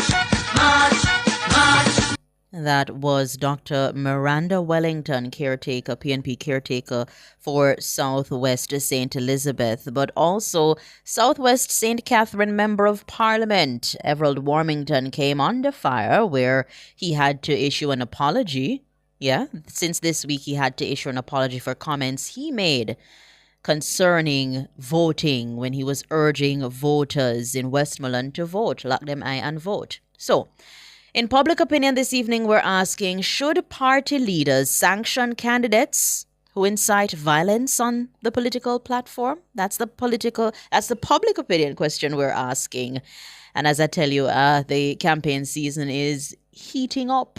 It's like you're gassing up, yeah, and gearing up for the day. So, to the question, should party leaders sanction candidates who incite violence on the political platform? Turning our attention to the Instagram platform where Robert Gregory Lewis is saying yes, and let we have stability on the campaign stage. Restoring UCG believes yes, also there is a strong correlation between the head preaching violence and the bottom of the stream following suit. We currently live in a society where politicians have a significant amount of influence. Their tone of voice and messaging can easily sway people's opinions and actions. Let me see. Shaw is saying those who incite violence should be jailed. Willie Ryan Wilson is saying absolutely, and the party leaders themselves should lead by example. Let's bring back order in politics. Yeah? iBossy is saying yes, but when you have a party leader who told his supporters to step up, get busy, party leaders with no morals, iBossy is saying, yeah, and they're following in their footsteps. All right, on X, Griot is saying absolutely should be sanctioned. They should be sanctioned and investigated, says Benny A., investigated by the JCF. Voice of Truth believes that they should be sanctioned. Also, Anthony McIntyre says, yes, I think they should. Things like that shouldn't be tolerated. Terrence J. also saying absolutely. To the question, should party leaders sanction candidates who incite violence on the political platform? Turning our attention to our Facebook platform, where Carlington Bartley is saying the difficulty we now face with is that PNP have leaders who never aspired to lead. Okay, the tail is wagging the dog. Neil Walters is saying if they do, so then there wouldn't be any. Okay. Becca Grant is saying, most definitely, I born in 1983, didn't experience the 1979-1980 general election, but I read and was told so much about that election, okay, and I'm afraid of what some political candidates are insinuating to their supporters. Elorita Mitchell says, yes, not only saying words that incite violence, but telling blatant lies and spreading misinformation. The ombudsman, the political ombudsman, should ban persons speaking on the political platforms during campaign period. Prince Wellington saying yes, but can they? It is noticeable that the reaction takes a day to surface when it should be immediately, but the accused might have secrets. Okay, whoops. Maxine Soleil saying, most definitely all political parties must be brought to bear demonstratively that the luxury of freedom of expression speech comes with responsibility. Indeed. Audley Nain saying, yes, I think that anyone who utter violence on the campaign should be removed instantly, whether JLP or PNP. I haven't seen the opposition leader come out and reprimand any of these candidates. Anthony Sheikh saying, yes, but the PNP is doubling down on these comments. Campbell Albert saying, yes, I think so, especially when it encourages physical violence. Beva Baker saying, yes, also. Winston, indeed, they should not only do that, they should also be sanctioned. Natalie Winter is saying it's on the offense and situation. It depends, rather. It depends on the offense and the situation. Yeah? Willie, let me see, Philip Jackson saying yes, they should set the tone and tenor. Moffat saying they should know better and lead by example. Audley Philip, there ought to be strict guidelines as to what is allowable and what is not, and violators should be sanctioned. In politics, though, as we very well know, certain tongues are difficult to tame, but party leaders must stop and call aside violators who break party guidelines. Yeah. Should party leaders sanction candidates who incite violence on the political platform? Let's hear what our YouTubers have to say about this one. And I beg of you, be respectful, yeah? Violence and disrespect should be sanctioned. I totally agree, Hilton. Devon White, I see your comment to say that Warmington's comment was not inciting violence. Yes, but it was, it was also inappropriate. Judging by the apology that was given, they recognized that there was a wrong, yeah? He was in the wrong.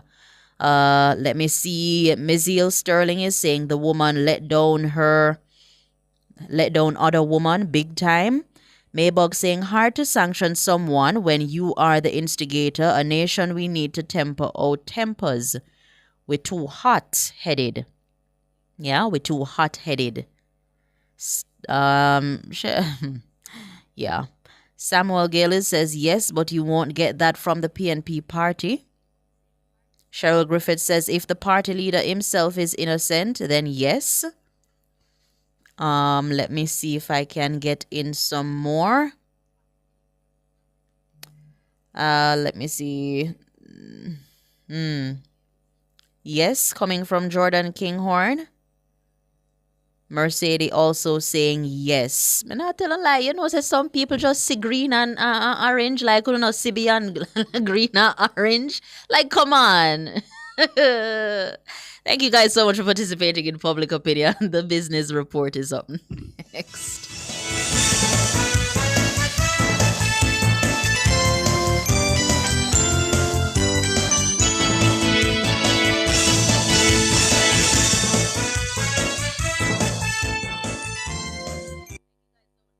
Public Opinion was brought to you by Cleasing Industrial Supplies Limited, Industrial Automation and Control Solutions. Drive the most exciting new vehicles in Jamaica. Schedule your 2024 Ford Ranger pickup or Ford Everest 7-seater SUV test drive now. Call or visit KIG today. The time by KIG is 6:34.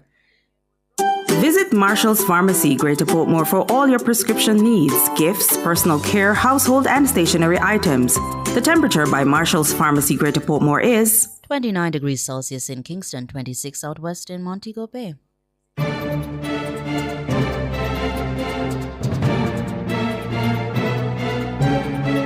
Hello, good evening, and welcome to Nationwide's Business Report. I'm Robianne Williams. The Statistical Institute of Jamaica Statin says the economy grew by 1.1% over the January to March quarter when compared to the similar period last year. This was brought on by an increase in the goods and services industry. Let me see if I can scroll.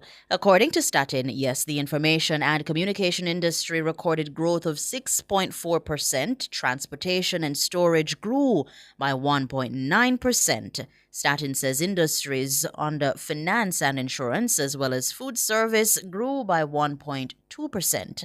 Public administration and defense saw growth of 1.3%, while other services grew by 1%.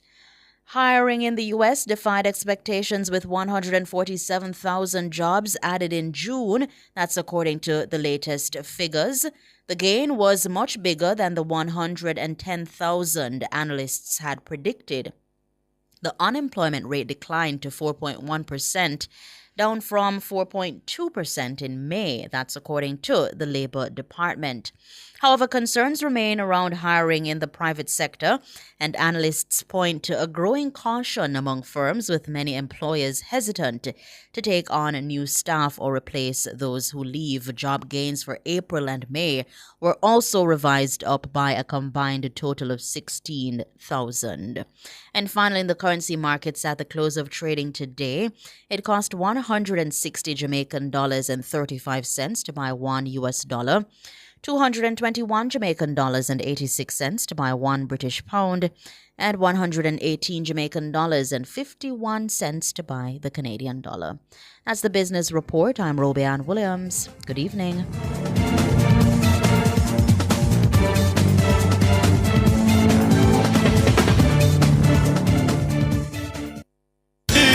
Outperform, outlast, we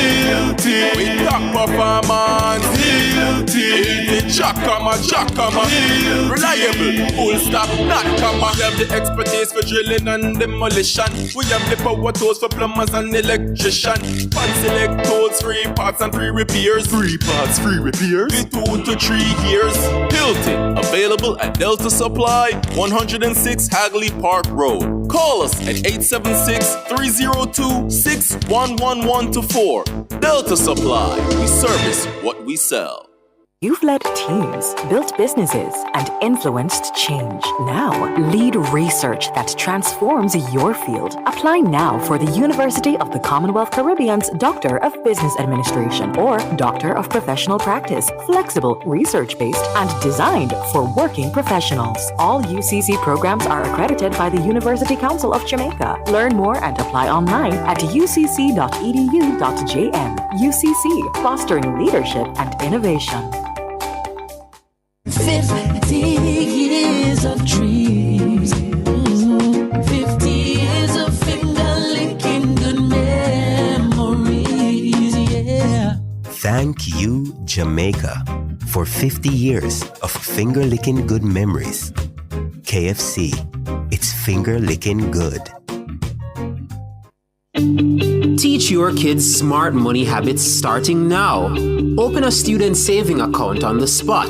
Enjoy financial literacy games and get budgeting tips just in time for the new school year. It's all at the nationwide 90 FM Back to School Fair, where families get real value. Saturday, July 26, 10 a.m. to 6 p.m. at Harmony Beach Park, Montego Bay. It's the nationwide 90 FM Back to School Fair. Access every time, everywhere I go. Multi-link, 24/7 access for me. It's just a win-win when we use multi-link. This card is Jamaican built, yeah. Fast and secure, you can use anywhere. Spend while supporting the economy. Look for the multi-link logo on your card and benefit from Jamaica's largest debit payment network. Multi-link, 24/7 access for me. What would I do without my multi-link? Still sweating with that old fan? It's time to upgrade! Meet Glacier, the AC unit that thinks for you. Energy efficient to slash your power bill. Wi-Fi enabled so you can control it from your phone. And self-cleaning because you've got better things to do.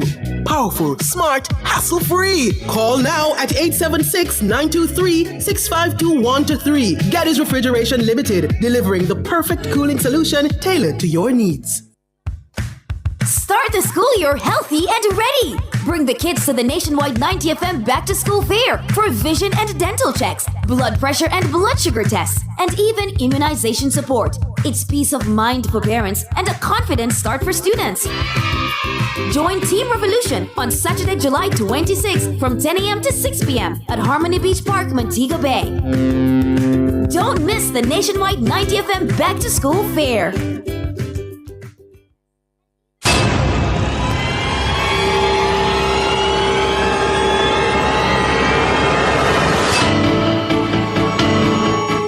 If it's in the public's interest, it's the nation's business during Nationwide at 5. The nation's business.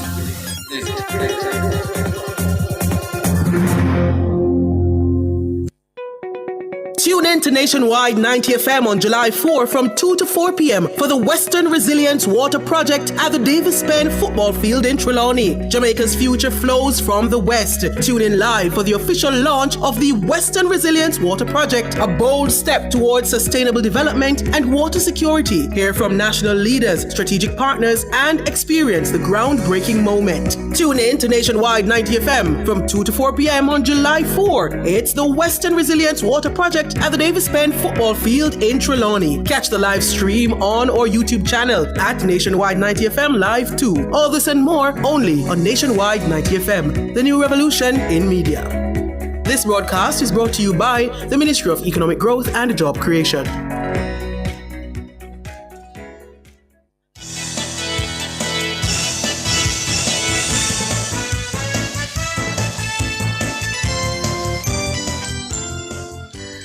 Good evening, good evening. Thank you so much for staying with us here on Nationwide at 5. It's time for the nation's business. I'm Ricardo Brooks.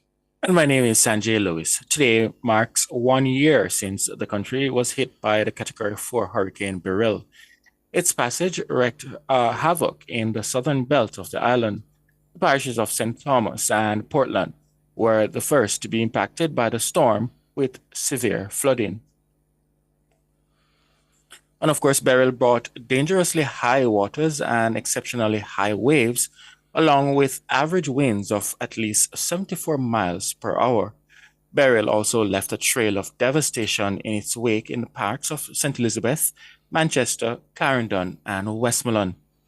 On a visit to sections of southern Clarendon, Manchester, and St. Elizabeth a few days after, our news team saw several houses and business places with extensive damage to the roofs. Our news team also saw downed power lines and cell towers, leaving many residents without a connection to the outside world. Many of them were seen attempting to salvage what was left of their belongings. Residents could also be seen trying to fix their roofs and patch together what they could. Even though they were grateful to be alive, the desperation could be seen on their faces as they toiled together. Following the carnage, the government embarked on several relief efforts. So, how are we doing a year later? We're now being joined by the Minister of Agriculture, Fisheries and Mining and Member of Parliament for Southwest St. Elizabeth, Floyd Green, Minister of Labour and Social Security, and Member of Parliament for Southeast Clarendon, Pernell Charles Jr. Good afternoon.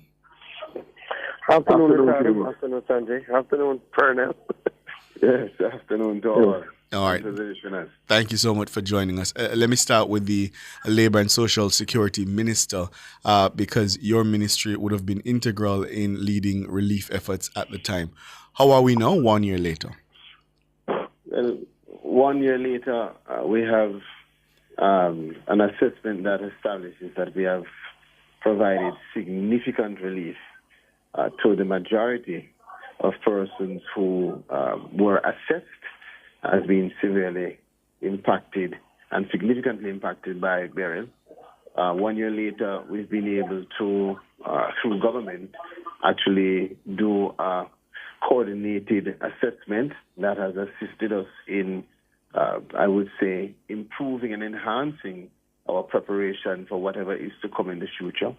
And 1 year later, we continue through many different initiatives, from the Ministry of Labour and Social Security to the individual constituencies through the CDF fund being granted support, through different ministries also being granted support. We continue to offer, I would say, valuable support and continue our efforts just to clean up for those persons who still are suffering the impact, and for the few who were assessed, but for whatever reason, whether it is difficulty in terms of contacting them or incorrect TRN, you still have a number of persons who every now and again will come to our office and indicate that they either were not assessed, but they got some impact, or they were assessed, but they haven't gotten a check. And we continue to treat with those persons month by month. And Minister Green, Southwest St. Elizabeth was among the worst hit areas. 1 year later, how would you assess the recovery in terms of agriculture and rural livelihoods?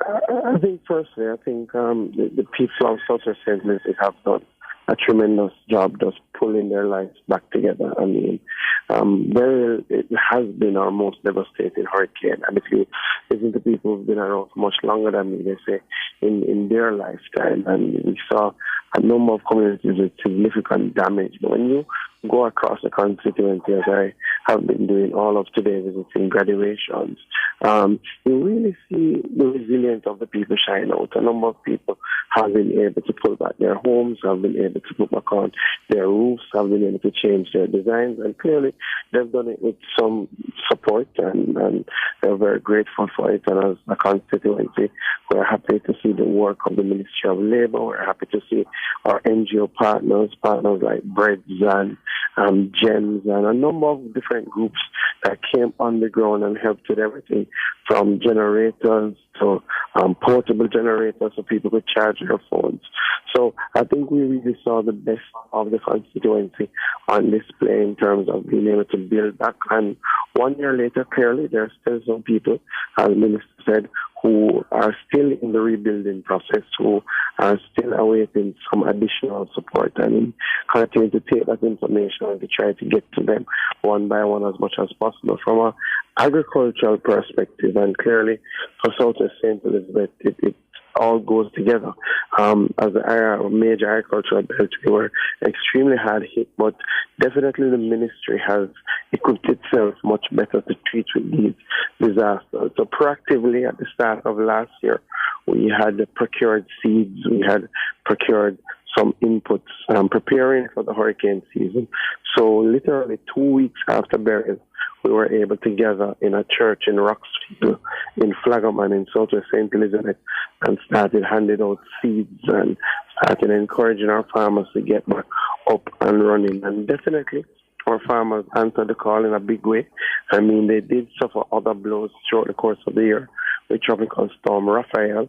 When you look at the agricultural sector overall, I think the level of comeback and the speed at which we've been able to rebound is really something to talk about. And Minister, just before I go back to your colleague, Minister Pernille Charles Jr., 3.1% is what Statin is reporting in growth for agriculture, forestry, and fishing for the first quarter. You must be welcoming these numbers. Absolutely. We are very proud of our farmers and our teams, our RADA team, our AgriInvest team out on the ground engaging our farmers. This is, burial was 1 year ago, and then we had Tropical Storm Raphael in November. So a lot of people never thought we would be able to get back to growth in the January to March quarter. And, people say all sorts of things about what's happening, but the numbers, quite frankly, speak for themselves. And what we have seen in the January to March quarter is our biggest January to March quarter for domestic production ever. So we passed what was our highest in 2022, which was about 218,000 tons, and we're now over 220,000 tons. So we are really proud of the work of the farmers and our entities, as I said, the work of the RADA team, JAS, who works with us, and also all the support we got from private sector and NGO groupings to provide direct support to the farmers, like Food for the Poor, to help them get back up and running despite multiple blows. Mm-hmm. And Minister Charles Jr., what are some of the major challenges your ministry faced in terms of mobilizing to get people the assistance? Well, of course, that the just getting on the ground in some of the remote areas was difficult because of the after effect of the hurricane. In addition to that, we have a lot of lessons that we learned in terms of just utilizing digital platforms and the types of equipment that actually work on the ground when you have disruptions in the internet and other things that you may not expect. But all in all, I believe that the lessons learned have guided us now to where we are in terms of better contingency planning and putting together the kind of management systems that will allow for us to be able to foresee working online, offline, remotely.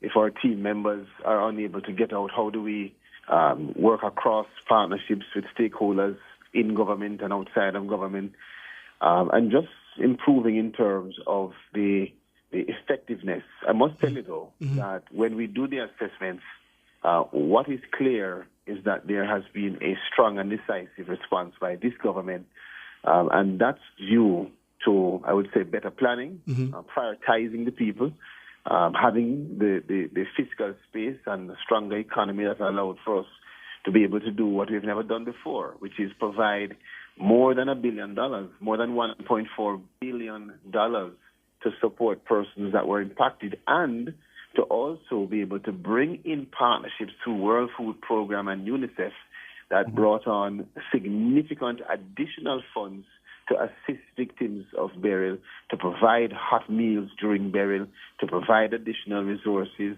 to be able to create a space for partnerships with GEMS and Food for the Poor and other NGOs that have fixed numerous roofs and provided tanks and water support and just general support needed for people to bounce back. And for those who did not, fall within the web of getting immediate support, we've also had additional steps and procedures.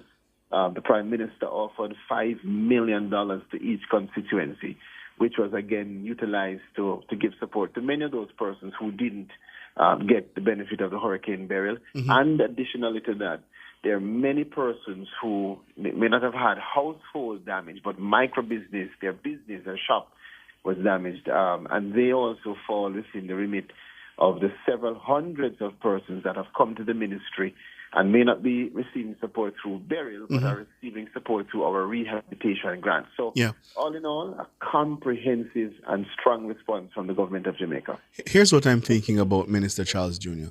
Obviously, your ministry, burial is not a one-off occurrence. You will have opportunities in the future where you'll have to meet and assist vulnerable people across a whole host of areas. And of course, you recently launched the Solidarity Program.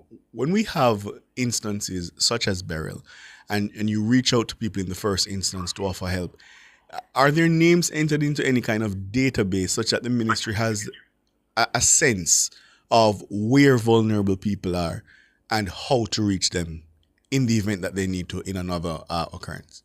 Yes, the quick answer is yes.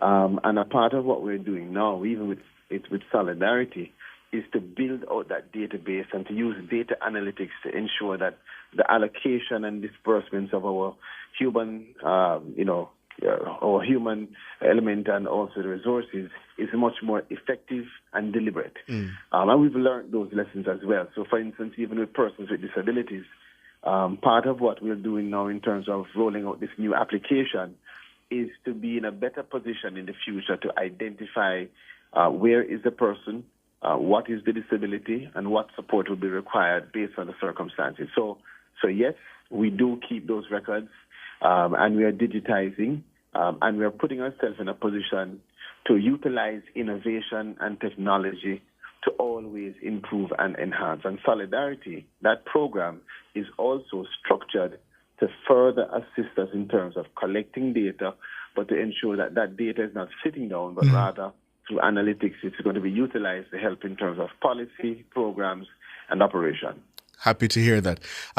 Minister Green, I'm going to take part of the question, and I know Sanjay wants to take part of the question. You talked about the criticism of agriculture. You're running against a woman who made very specific criticisms of you, She described you as fenke, and she also described you as not doing anything for farmers. I want to hear your response to that kind of criticism coming from the heart of your own constituency. Well, I've always found that in these times when we go into the political season, people say all sorts, people make all sorts of wild assertions. I've never been one to respond. I've always felt that the work on the ground that I do as Member of Parliament and as Minister of Agriculture speaks for itself. And sometimes you have the numbers that come to show that you don't have to really talk about it. As I've always said, with agriculture, you see it. You know when there are shortages, you see it in the prices, you see it in the marketplace, and you know when production is back up. And again, you see. But there's no question that the work that has been done around agriculture and across the constituency, that it is the most comprehensive, extensive work that has ever been done. But again, I wouldn't want to respond directly because I don't believe in a tit for tat. But I will say a couple of things on the agricultural side. I think when anybody looks at the work that we've done around water, irrigation, both across the country in terms of the amount of money that has been invested, about $10 billion over the last 6 years to expand irrigation networks in Parnassus, irrigation networks in places like Amity Hall, in Trelawney, but even in my own Southwest St. Elizabeth, when we came to government, there were no water trucks. So even when we had times of drought, the NIC never had the capacity to even do trucking. Now the NIC has 4 water trucks, in fact 5 water trucks that are operational now. And we've expanded the irrigation network into places like Downs Valley, into places like Short Hill. We're now on the cusp of the PJ Plains irrigation scheme, having already done the feasibility study, having already done the cadastral mapping, having already done the surveys, and the Prime Minister will take steps to break ground for PJ Plains next week, Friday. So again, I think fundamentally, the work will always speak more than what can be seen as just political banter and chatter. And, we never pay that any attention. Well, just this afternoon, Minister Green, your opponent released another video on social media claiming that some individuals in your constituency are being sabotaged and have not received access to water that you just mentioned simply because of the party they support. And she also went further to say that some farmers feel that they've been placed on the backbench and not received the necessary assistance, again, because of the party that they support. You see, and again, I've always made it my point of duty never to politicize these things.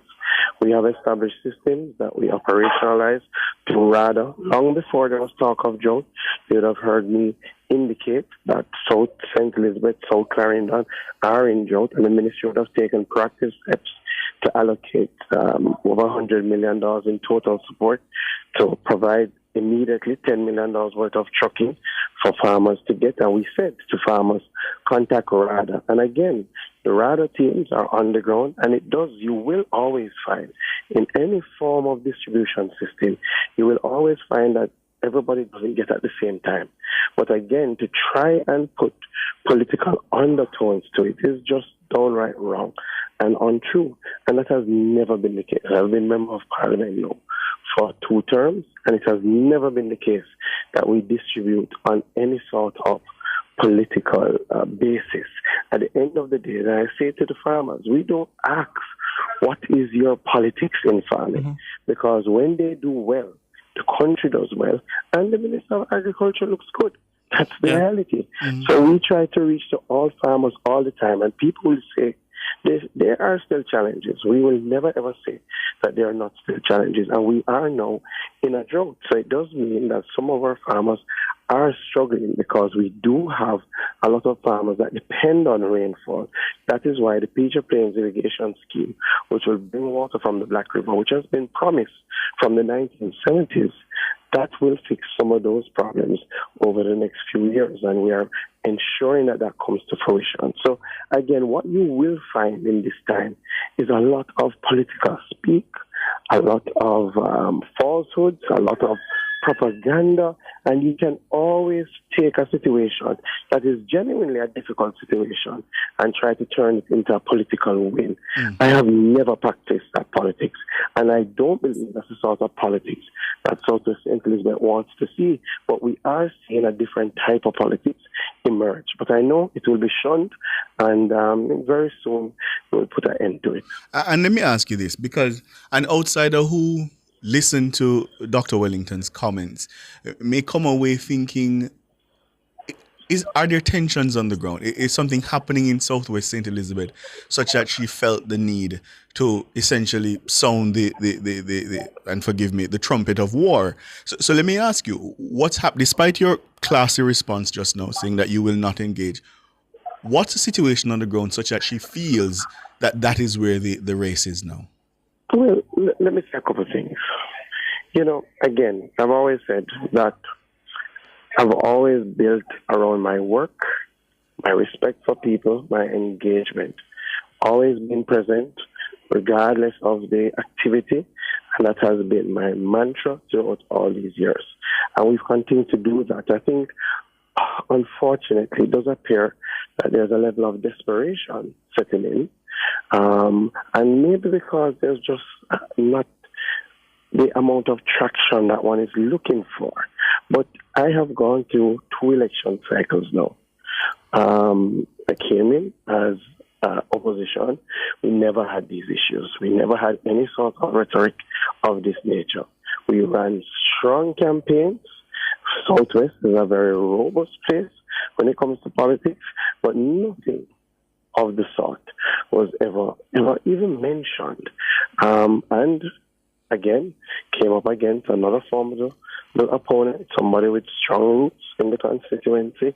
A lot was being said about how I would fare, but both of us ran respectful campaigns, never tried to over-politicize the issues. Of course, there are the criticism that goes around from both sides, but you can do it in a respectful manner. And that has been the hallmark. And again, I think, unfortunately, where people are not getting the feedback that they want, they try to up the ante. But nonetheless, we remain focused. We are sticking to the task. We continue to do the work. I would have been at multiple graduations today, engaging with our students, looking at how we can establish resource rooms. And I do want to say quickly that the Ministry of Education, I think, in Southwest St. Elizabeth, did a very good job of ensuring that all the schools that had suffered catastrophic damage were back up and running for the September term. And that is part of the work that we do, the sort of advocacy, the sort of engagement, the sort of prioritizing things like education. And I think once you do that and you remain consistent and humble and genuine in your service, then there's very little to worry about. So as you have seen, our campaign, our approach hasn't changed. We engage our supporters and those who don't support us the same, and we will continue to do that because this is about representation, this is about service, and this is about creating a better Jamaica, and we will always put Jamaica first and choose Jamaica in what we do. Mm-hmm. Given the tone of the recent remarks and the potentially heightened tension, do you have any plans to reach out directly to your opponent in the interest of maintaining a respectful and peaceful campaign? Well, our campaign will always be respectful. Our campaign will always be peaceful. We've run 3 campaigns now, and there hasn't been a challenge, right? So, again, I think by how I consistently engage, people appreciate that I won't be the problem, and the team that I lead, we will never take that approach because there are certain things that are just not worth it. You do not listen. Thankfully, I was born after a time that Jamaica went through some of its worst. And having heard about that time, there is absolutely no thought in my mind, it has never crossed my mind that the political process could ever reach to that stage where we get back to that. So I think my team is clear. I think I have been clear.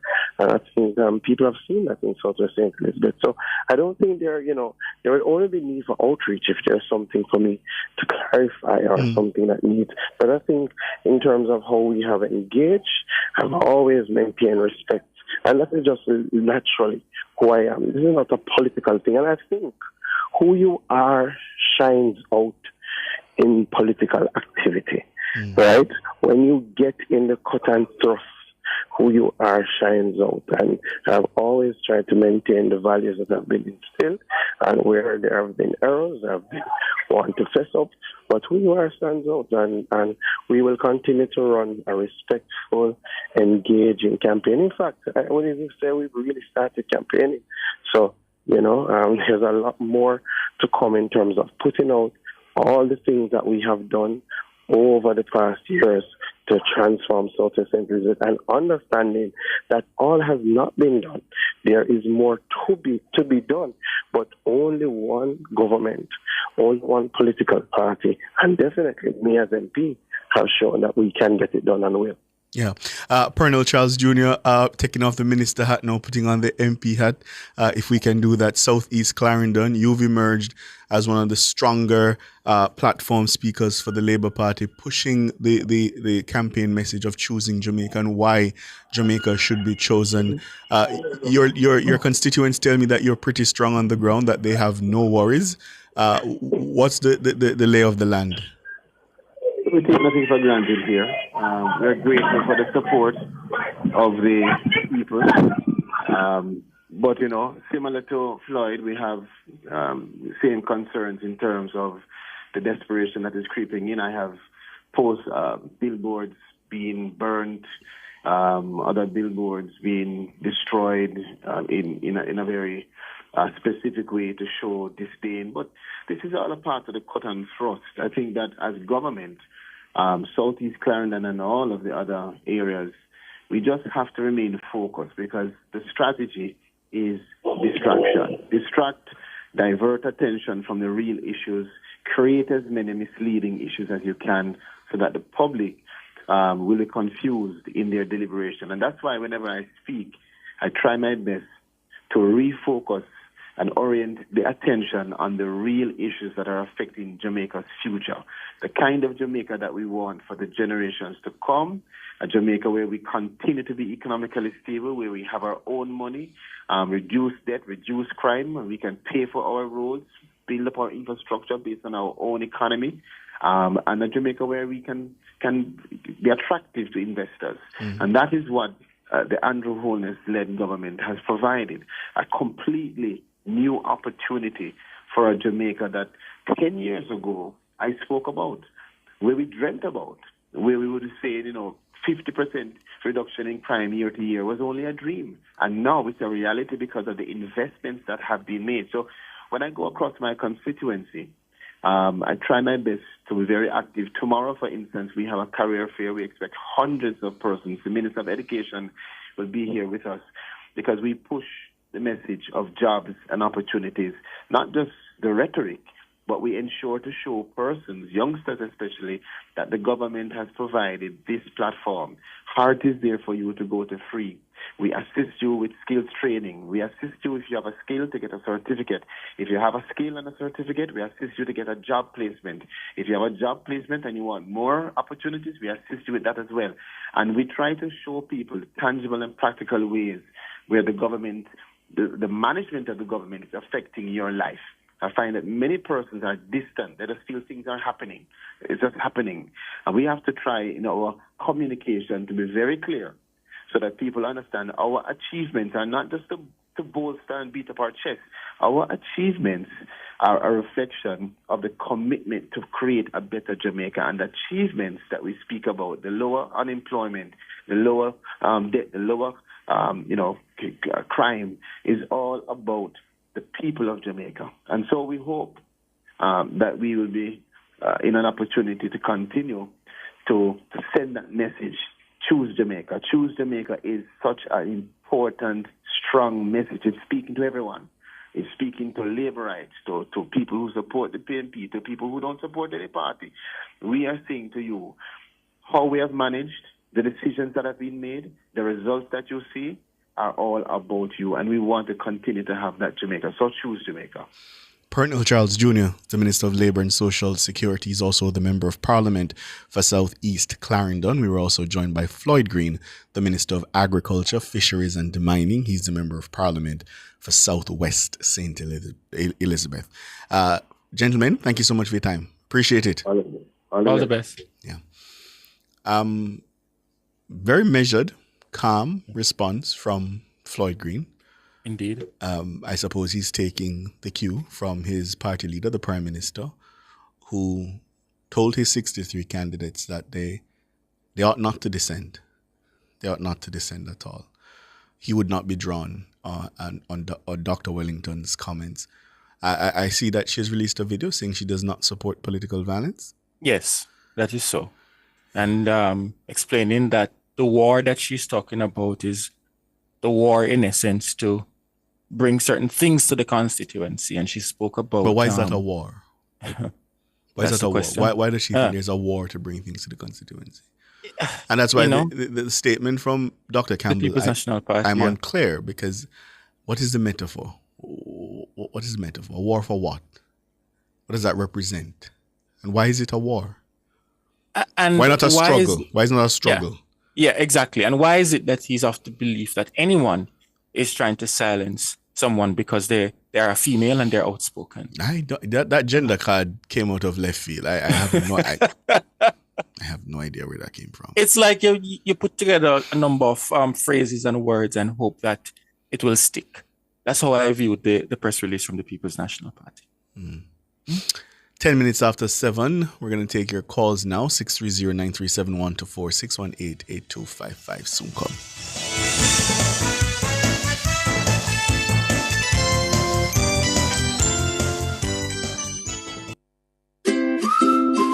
Back to school doesn't have to break the bank.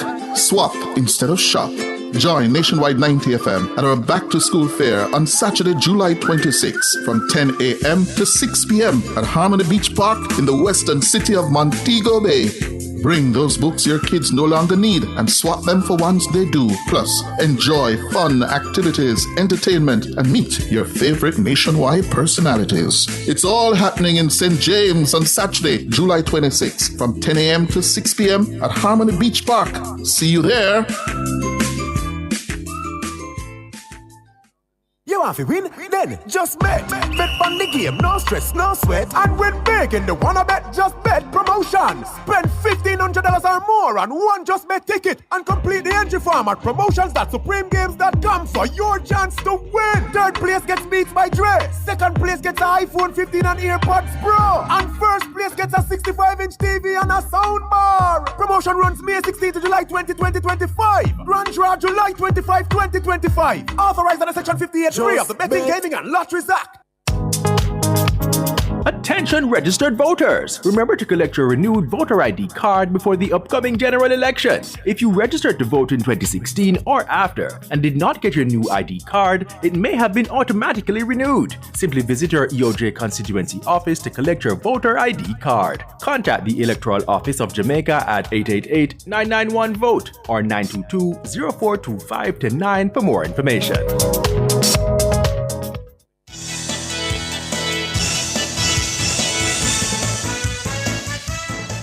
We're taking your calls now, 630-9371-24, 618-8255. Faithful?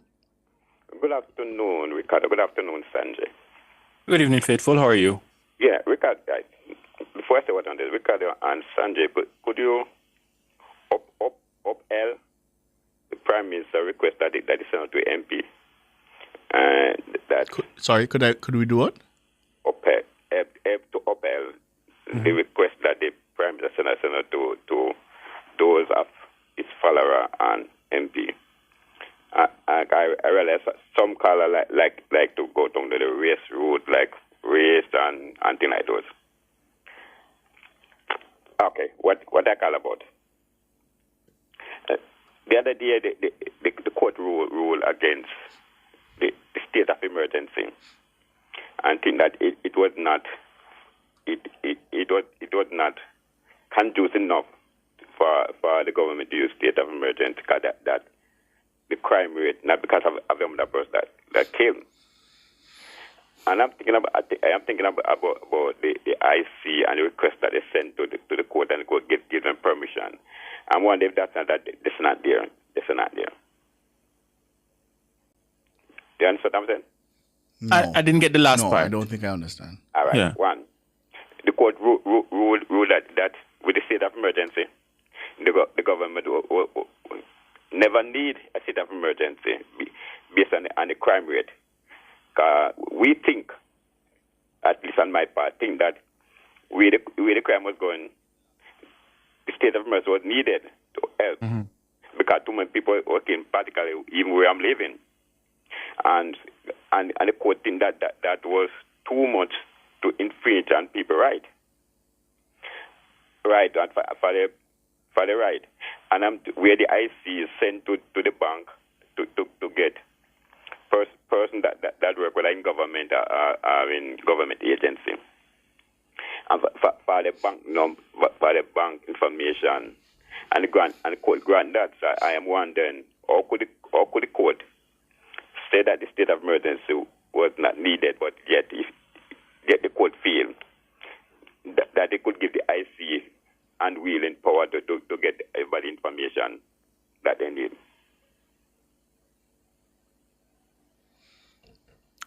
Faithful. And so the question is what? The question, I feel that is too. How could they grant permission? How could they say that?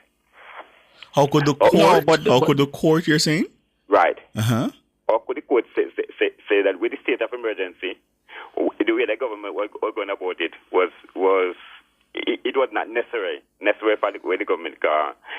People are supposed to have liberal in their constitutional right to put in the constitutional right. The police was not supposed to have such willing power to arrest person, even though the murder rate was high, in my view. Right.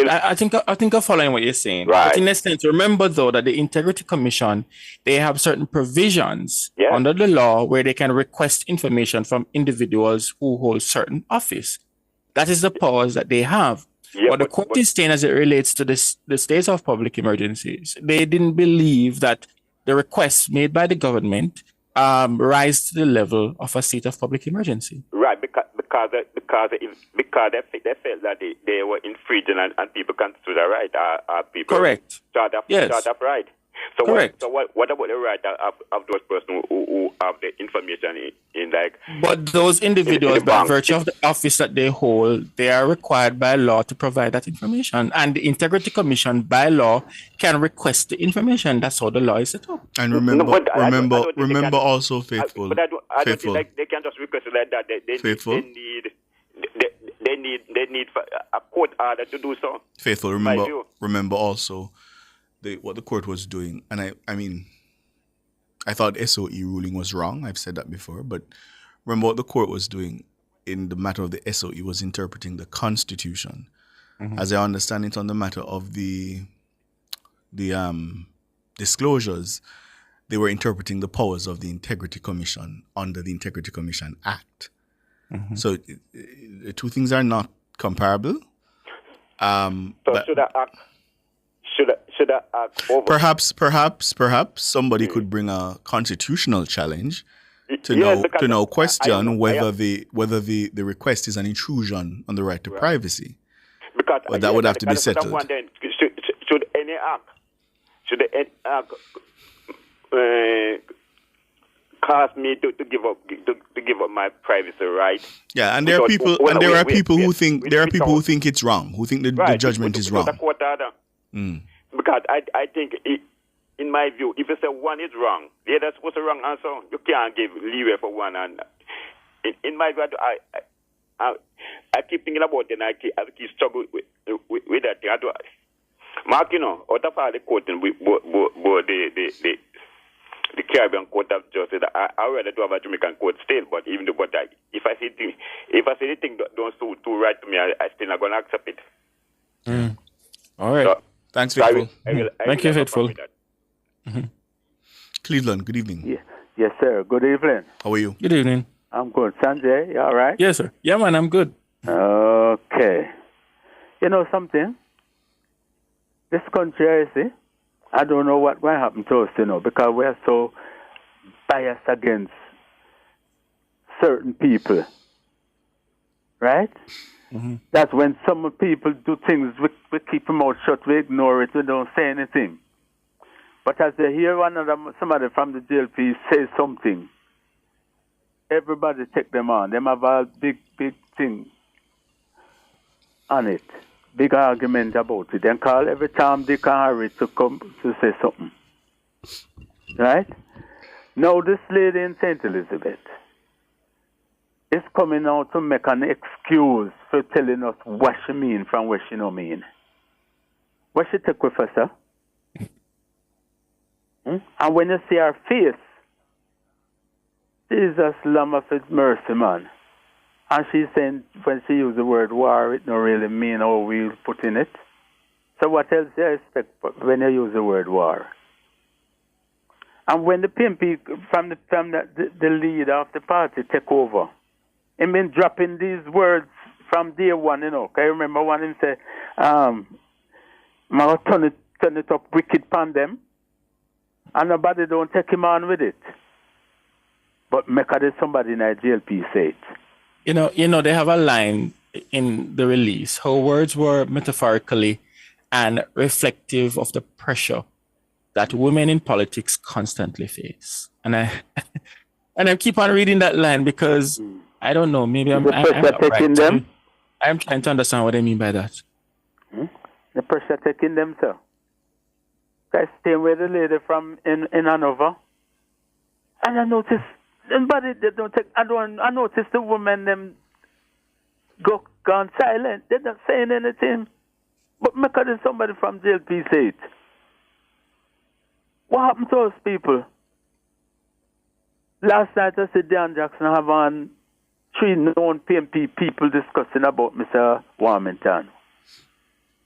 Right, according to her, she couldn't get nobody from the JLP. But why anybody from JLP would go on the program when they would outnumber him or she?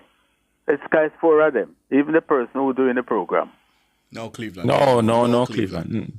Look at man. Cleveland. Look at a long time now. I listen radio and follow them, sir. Not just yesterday. We know them. No, this lady go on so bad Sunday night.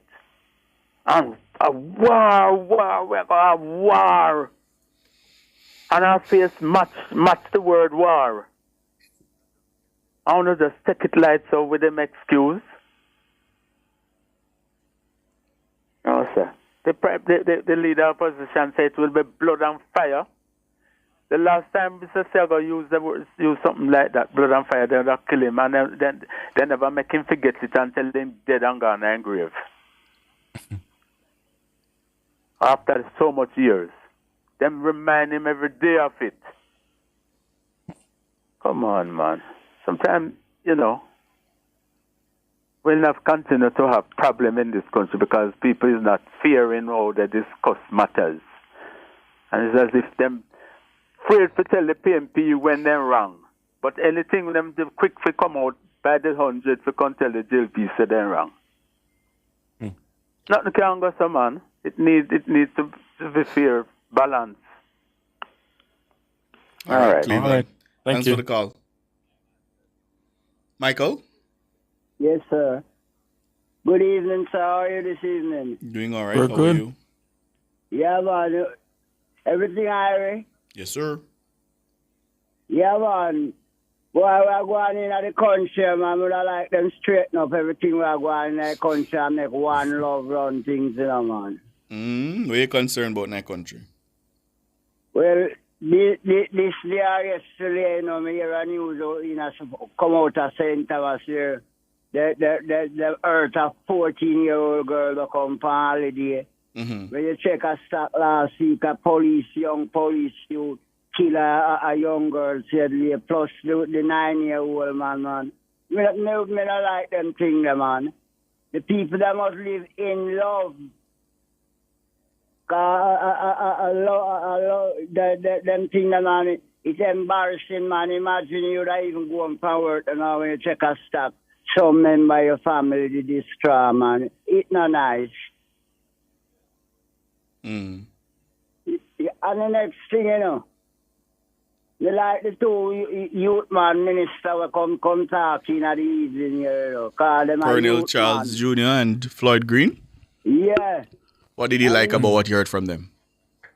Well, almost just everything when you hear from them, because me just check from them, so well, them are good to be all the future prime minister, you know. Oh, yeah? Yeah. You were that impressed? Yeah? You were that impressed? Yeah, from long time, even Clive Green, more time he has sent to go get him doctorate and thing, you know. Oh. Because he's a youth man, you know, because when you check it out, him work very hard in the agricultural society where if he take over from Roger Clark, it would be nice, but the two ministers before him snap most of the agricultural business, man. And the next thing, you know, man, why still remind them to the road from Guava Ridge to Flamstead, you know, because is that road me live for, me drive for, you know, man, and it's extra bad, you know, sir. Yeah, so between Rada and Mrs. Hornis and Ting, would I like them straighten the road, man. And when them had me don't want to short and work like we them do several times.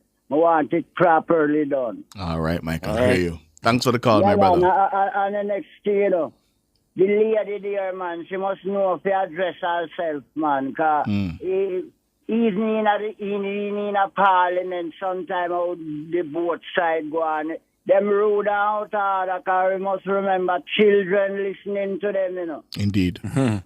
Yeah, so them supposed to lay a foundation that's the children then can follow. Then cannot go on away the war and things.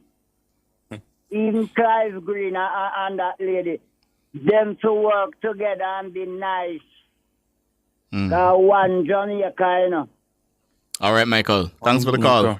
Thank you, Michael. Billa. Yes. Sanjay and I never hear this name before. Billa. Bill. Yeah, man, I call you all the while. Oh, Bill. It's Bill. Bill. Oh. Bill. Okay. All right, my brother. What's up? Yeah, man. But there. So, may I say, who determine a word to be bad? Who determine it? Aye. All right, so the linguists say that they tell you that sometimes how language is ostracized, for want of a better word, is really about who has the power, right? Oh, yes. Right, yes. so the power. Right, so we say patois, we look down on it, and some words, and you know how we express ourselves, we say we look down on it. But what are you getting at with that? But some languages, it definitely considered indecent.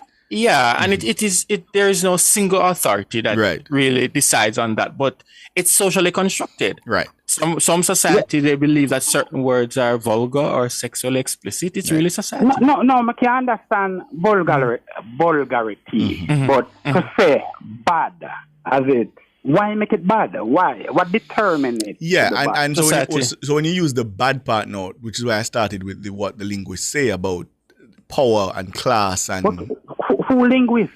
The same people? No. So they are just, they try to explain how some of these words came to be considered bad. It came to be considered improper. No, but remember... Because it's not supposed to be mentioned.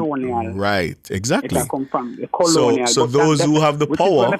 So those who have the power determines, right? Yeah. It's the same thing here, Cliff. I tell somebody the other day, say, even the food them where I eat. Yes, absolutely. Whenever you eat that from Africa, you know, the same thing with spirituality and religion. Right. So it's for them determination that. Yes. All right. Now the next thing I put here, from time to time I always say, you want to get kudos to William Peter Phillips pertaining to they call it the economic program. Let me tell you something. This is my view. And it's my view. Peter Phillips was there when the party bring the economy to a situation where, the most massive transfer of wealth from the poor to the rich. He was part of that. The next thing, after Bruce Golden win, the JP win the election 2007, Peter Phillips sit down when there's a Ardisha determined promise, the claims that Ardisha promised them that was a nurse, you do taller than this and some other public sector people. But the biggest raise that them ever get before this review, compensation review, was Ardisha 15%, and because of the signing of the agreement, it was 22%.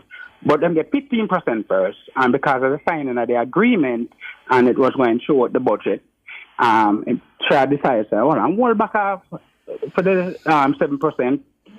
Them never gave him a chance. No, Peter Phillips was there, and them never said nothing. That is why when them go now to sign the agreement, the people them were going to sign the agreement and say, you're not serious. You cannot be serious. And that is why them have to get help. And I tell the truth, if it was me, I'd the same way I'd deal with him. You cannot be serious when you see a program and all you need to do, come on board, but then at the politics. And for that, I tell you, you cannot read Peter Phillips. Let me ask you a question though. Do you understand the process of collective responsibility? Yeah. Right. No, I deny that. So, right. But collective responsibility is a principle where individuals, for example, in government or the cabinet, they form a decision. And as a member of the cabinet, you may not necessarily agree with the position, but you can't come out and then say you disagree. You can step aside. My woman from, we should step aside from Spanish Town.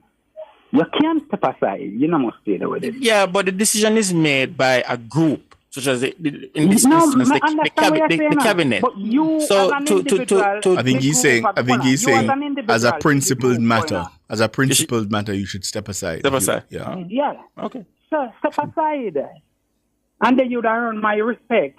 So I'm gonna respect that. Understand? And that is my view. Definitely my view on that. Yeah, can't be for that one. All right. Yeah, man. Yeah, man. George Davis? Yes, sir. Yes, sir. What you doing? I'm all right. How are you? Yeah, you know something good. Look here. I mean, I said, without water on my mouth, you see, some journalists are nationwide. We don't make them like that anymore because they are journalists from the old school. And let me tell you where I go. When I look for a man like you and George and the great Cliff, you know, coming like they mash up the mold and make them kind of journalists there. Because even yesterday, from Monday, I tried to call you, well, not Monday. Today was Thursday, from Tuesday. Because I want to big you up on a report we had about the IC and how much days them take to do this. And no journalists in Jamaica outside and nationwide would think of doing that side of the story. Guess what they want to do? Sharpen their machete and go for who they say. No certify and who know this and who know that. Just go in at the thing and dig out the belly of the whale, man, and you'll find information. So it would make interesting reading and listening. And for that, I have to big you up, man, because me, George, I big you up yesterday. Really and truly, you deserve a big up there. And you deserve I'm not sure if it's me or Siobhan. It might have been Siobhan. I think I you, man. I think I you, because you me hearing call. Okay. Okay. Yeah, but anyway, but Siobhan did very very good work on the IC report. No, you see nationwide team. Yes. Big up on the status. Big up on the status. They can't stop on no much no care what they don't like on say on this and on that and on our school or political grounding and all kind of foolishness. Guess what? Not do what John Public want to hear, isn't it? The other thing I want to say. I appreciate that, my brother. Yeah, man, respect. You see all this one for foolishness about go them a come down from warm, me not tell us say warm right to do it, you know. But remember, you know, Mm-hmm. and today or yesterday, them thing they are going. I remember one lady when say she's a stepping razor, don't watch her size, she's dangerous. That is Portia Simpson Miller. She said, no guy, no boy, no this, no that, can't test this girl. People Yes. don't remember them thing there. Yes. But remember, say, guess what? And say, uneasy is the head that wear the crown, huh? Indeed. So, me like how our big man, the Prime Minister, step in and say, here are people. We're not going to answer them. We're not going to enjoy we don't have to them level. We just have to show them, you know, respect and deal with things with dignity. You understand me? Yes. And the lady don't have sentence there. I think even the press release that she write, it's not even worth the paper that it is written on. That's the late truth. Because guess what? When George Bush and Ronald Reagan say, oh, this is an outright war, what do you think they are talking about? They think they are talking about we're going to fight to get service and this and that. We'll kill people. I mean, I want to go back to them things because them things they still are in Jamaica up to now. Yes. Right? So me like our Prime Minister step in and say, well, here are people. We now go down there, so make them go and go join in their one vomit. Mm-hmm. Right? And I only hope and pray that this election thing just be peaceful because I say a little thing are going down in a Montego Bay with some banner and some billboard. And Yes, I've been hearing about it. And I see it going, and then you have some people who make some comment and kind of insinuate, say, Ray. Listen, I have a virgin who do banner. And the man said, based on the material where they use, some of them banner they are self-inflicted damage, meaning them put them up, the wind blow them, the wind can't find nowhere to go. So it tear where meal go in or whatever. Some of them say, array. Whether or not, they just want hope, say nobody now vindictively go out there, go take down people banner, this and that. Because I guess some Mr. Brooks and Mr. Lewis. Yeah. Banner and billboard, honest, they know in election. True. Because I am of the firm view, say, if me went out vote for John Brown, can be one. You could have put up 1 million banner. Yes, that is true. That is true. That is true. And I think also it is a waste of money in a Jamaica. And you know, Bill, you made a point, and I agree because George. There's a way in which some parts of the city that I'm driving through now, it really is just dotting up the place. Yeah, man. There are parts of the city now where them just tear up cloth and just hang it all over the place. And it looks nasty. And a few weeks from now on the election call and done, then go back out there with the energy where they use to take it down. Absolutely. You are absolutely correct. And then that become a burden on the state because solid waste have to go take I've all cleaned up. Yeah, I need to check what are the rules about how you put up, where you can put these things. Because some of them are not posters, it's just cloth. Just wrap up cloth all over the place. Yeah, and so I think if you look funny and say, how much you build, the one I go store, how much you build one banner, how much them pay if you put them up. And say the municipal corporation, they don't charge them unless they go into the commercial space. But there's a cost to everything, and there should be some order to it. You shouldn't just be able to just tie up the whole place or whatever. When them doing them report to the election commission, they include the cost for them thing, and I because I can contribution from John Public just a good on the drain. So I turn in a garbage after election. I can't contribute to garbage. Quite right you are, George. You know, but big up on the thing, man, and I tell us that nationwide, real revolution. You really take it to them, and I tell us that yesterday Monday, Martin Luther King when say I have a dream, they say Cliff Hughes, not only dream, in vision and in visualize and in put in a reality. They got Mr. Hughes, I real man. All right, George. All right, thank you, George. Grant. Yes. Good evening. Mr. Ricardo. Yes. And Mr. Sanjay is with me. Yes. Good evening, Grant. How are you? Doing all right. I'm good. Yes. I'm giving thanks here, Still breathing. That's good. Mr. Ricardo, yes, sir. One of the biggest problem we have in this country? What is it? Hypocrisy. Mm-hmm. Hypocrisy. Okay. The PNP get away with too much wrongs. They get away with too many wrongs, and it's like I just get the impression that you just play. I wonder. Let me ask you something. I don't have a fear for the PNP. Why don't I really tell them for what it is? Call them out for what they are doing. What would you like to hear us call them out on that we haven't? No, there's so many things that, like this woman now who come on and talk about war, and every time they do these things, somebody call them out to apologize. And if they come out and just say something and withdraw, and everybody just forgot about what them say, and I don't see the agenda of the PNP. I don't see what them set out for. I don't see the danger. I don't see the danger where they must set this country. But them decide to get power at any cost, you know. You don't see that. I don't see that. Mr. Ricardo. I'm listening to you, Grant. Go ahead. Because we certainly have condemned the comments. We've asked her to withdraw the comments. She's not withdrawing it. Clearly, the PNP has doubled down on it. Mm. So I never asked them to withdraw anything. I never do it. Yeah? No, but you're asking what is it that we are doing, and Ricardo outlined things that we have done. I know, in response but I'm to just that asking statement. you. There are many times I hear them ask them. I heard them ask them to withdraw what they said and apologize, and they don't. Mark Golden, him don't. Dayton Campbell, him don't. The lady now, the lawyer, she don't. I could name a whole lot of them. You know what I mean? They don't, because they set their mind one way, and that is where they are going. So that is why they won't apologize. You understand? I don't understand that. Mr. Ricardo, when the JLP acquired power from the PNP in 2016, yes. How many gangs they inherited from the PNP gangs were in Jamaica at the time? 300 and something is coming to my mind.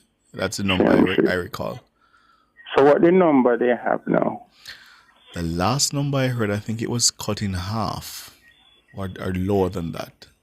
Much lower, just about 100. Right. I think here the print is somewhere in the 100. Mm-hmm. So it's almost 200 gangs this government take down since they're in power.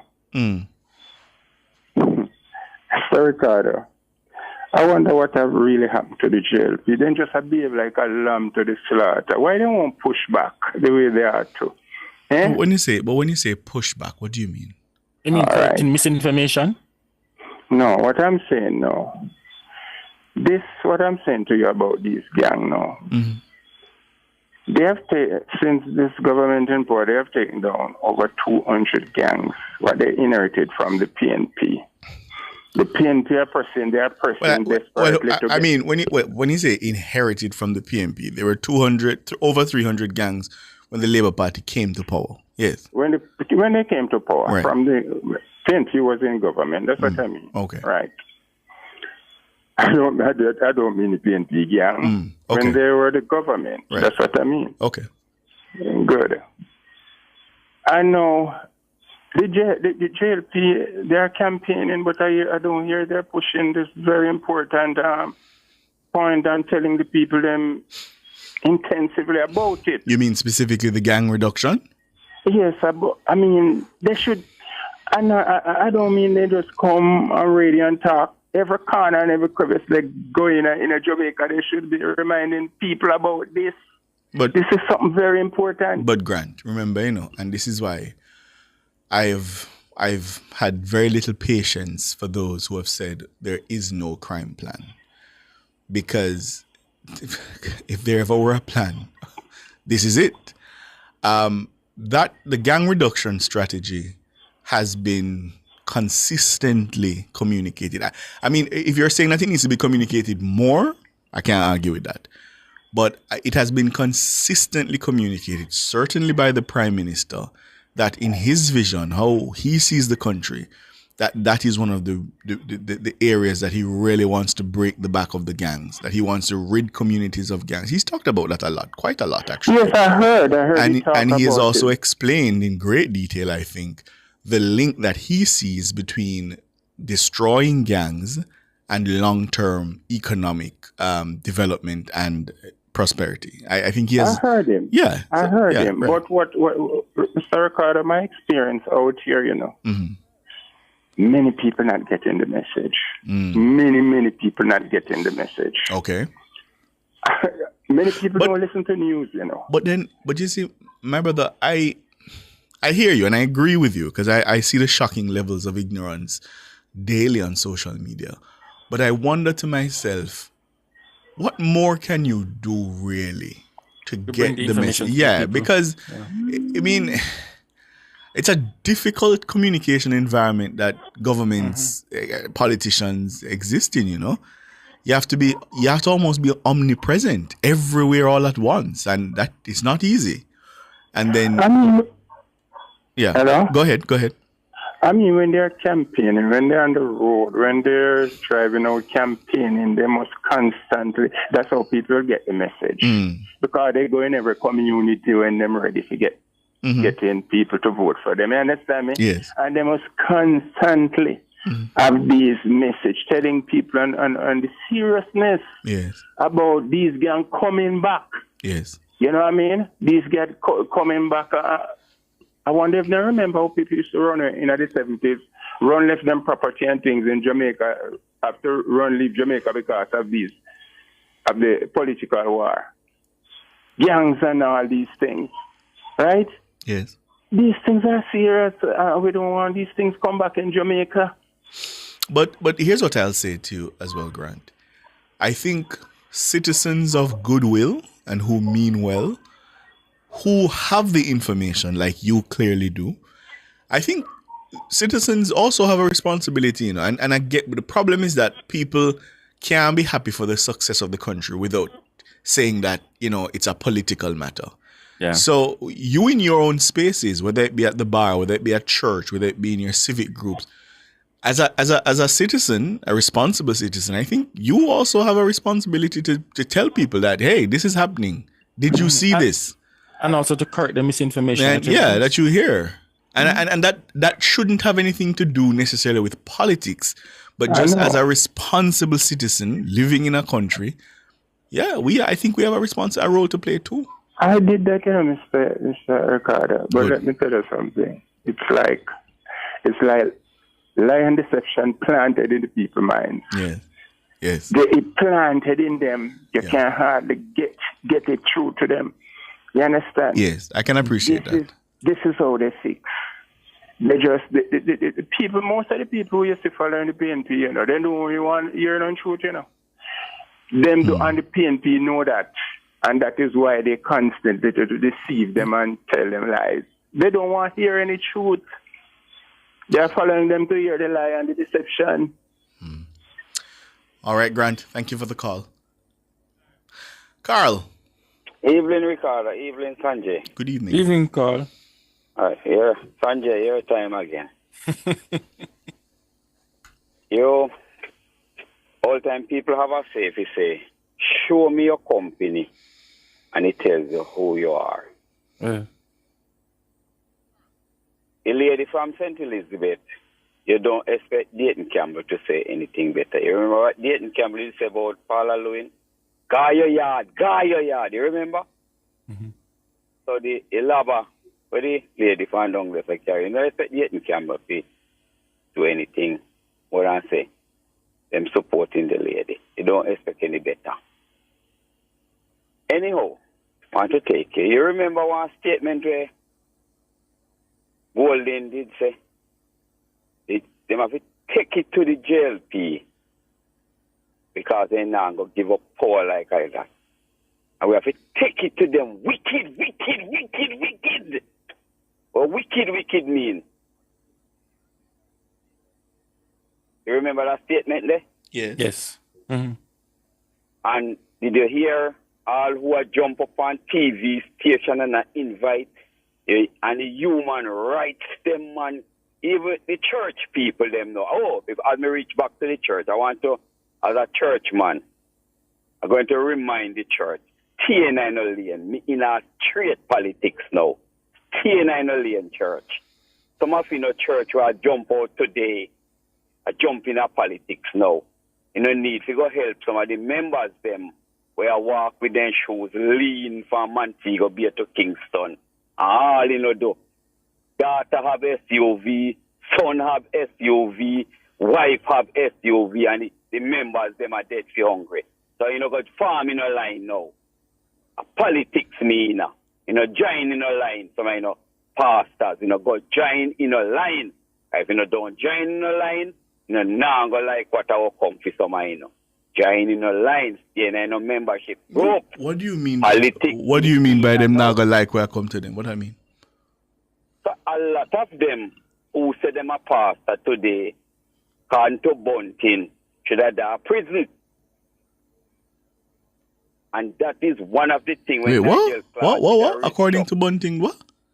Remember, say Bunting did say he might make Andrew in a short pants. Well, I don't know that he said Andrew. He said some of them, but some okay. of them are got in a short. Some of them are pastor today. Should have in a more than short pants. You know, join in a line. You know, staying in a pulpit. And somebody don't need to tell you how some of the offering them are go for years, go year come. And the church can't fix, nothing can done. TNI no lane. TNI no lane. I hear you, Carl. Politics me in and now. And me ask Sanjay what wicked mean. You would have to ask Mr. Golden to explain that one. What he meant at that time, because what he said he's gonna get wicked pan them, something get wicked pan the labor, right? Yeah. Get wicked pan the labor, right? One time he said wicked. I couldn't I don't know what was in the mind of Mr. Golden, so I can't explain that one at all. You did hear none of the church and they come out and tell him to apologize? I don't recall that one. Not one of them. Not one of them. You see some of these church people, me don't know what some of them will tell the Almighty say anytime he returns. You know, staying in a lane, we are into politics now. Politics me I deal with now. You know, staying in a lane. Staying in a lane, low we in a full lane. All right, Carl. Thanks for the call. Errol? Yes, Chevron. Ricardo. Oh, Ricardo and you're not supposed to get my name wrong, because you've now met me. So you're not supposed to get my name wrong. All right. You know, what we want to know, in the 70s to the 80s, if Marky G did at Jamaica, if you know what Jamaica did be them time then. Yeah, and you know. I don't know. I suppose, yes, you would have been around, yes. What you say, Sanjay? I agree with Ricardo, I suppose so. I don't believe so. I'm saying born, but I don't believe him the day at them the time. You say him the day. How old is he? He might have been at school at the time. I don't know. I know he studied overseas for some time. I don't know.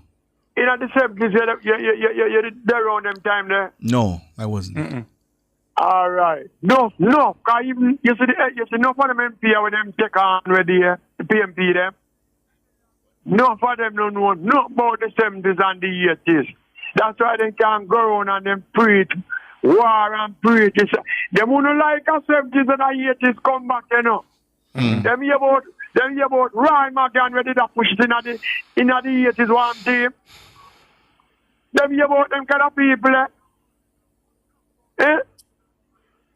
Wonder when they Trevor Manuel in the 70s, 80s, communists might bring in a WPG. Them the man that make the most M16 and then gun they come down. No, Errol, no. No, Errol. No, withdraw that. You have to withdraw. All right, we withdraw. Yes, sir. No, we have absolutely no evidence or proof of that. Errol, thank you for the call, Errol. David, good evening. Good evening, gentlemen. Good evening. Good evening, David. Yeah, I just want to make 2 quick points and then other song up. I heard Bobby last night made mention about the church and the fact that there was, and he said that you weren't sure in regards to what he said that was actually published.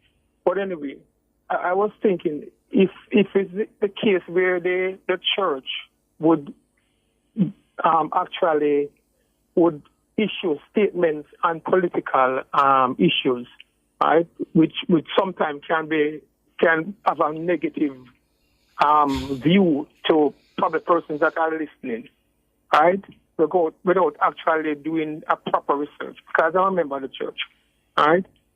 Is it that I would love to know if they do the same thing in regards to whenever the government or even the opposition, by and large, would actually do something positive. Is this message actually being out and being addressed by the church? And at least we appreciate what was done or what was said. You understand what I'm trying to say? I wasn't on last night, so Sanjay, I'm not sure. What was the context of the discussion? Which one? I didn't hear the question. No. Bobby made mention about the Integrity Commission making some pronouncement about the Prime Minister statutory issue. Yes. Mm-hmm. And I think you said that you're not aware of it. That information hasn't reached you. Oh, the part of the report that says they closed an investigation. Yes. Yeah, yes. And the question was asked, and Siobhan indicated that he's unsure. Yeah, we're trying to verify that. Clarify. Yes. Mm-hmm. Right. Yeah, but what he said that the church put out a statement in regards to the I'm trying to remember exactly what he says, but it kind of missed. But probably if you can help me in regards to the church made a statement, and he was a little upset, saying that it was the church should stay out of the political business. Mm-hmm. All right. Oh, I think it has to do with the Mr. Dennis Strong appointment. Yes. Yes. Right. Yes. Exactly so. Right.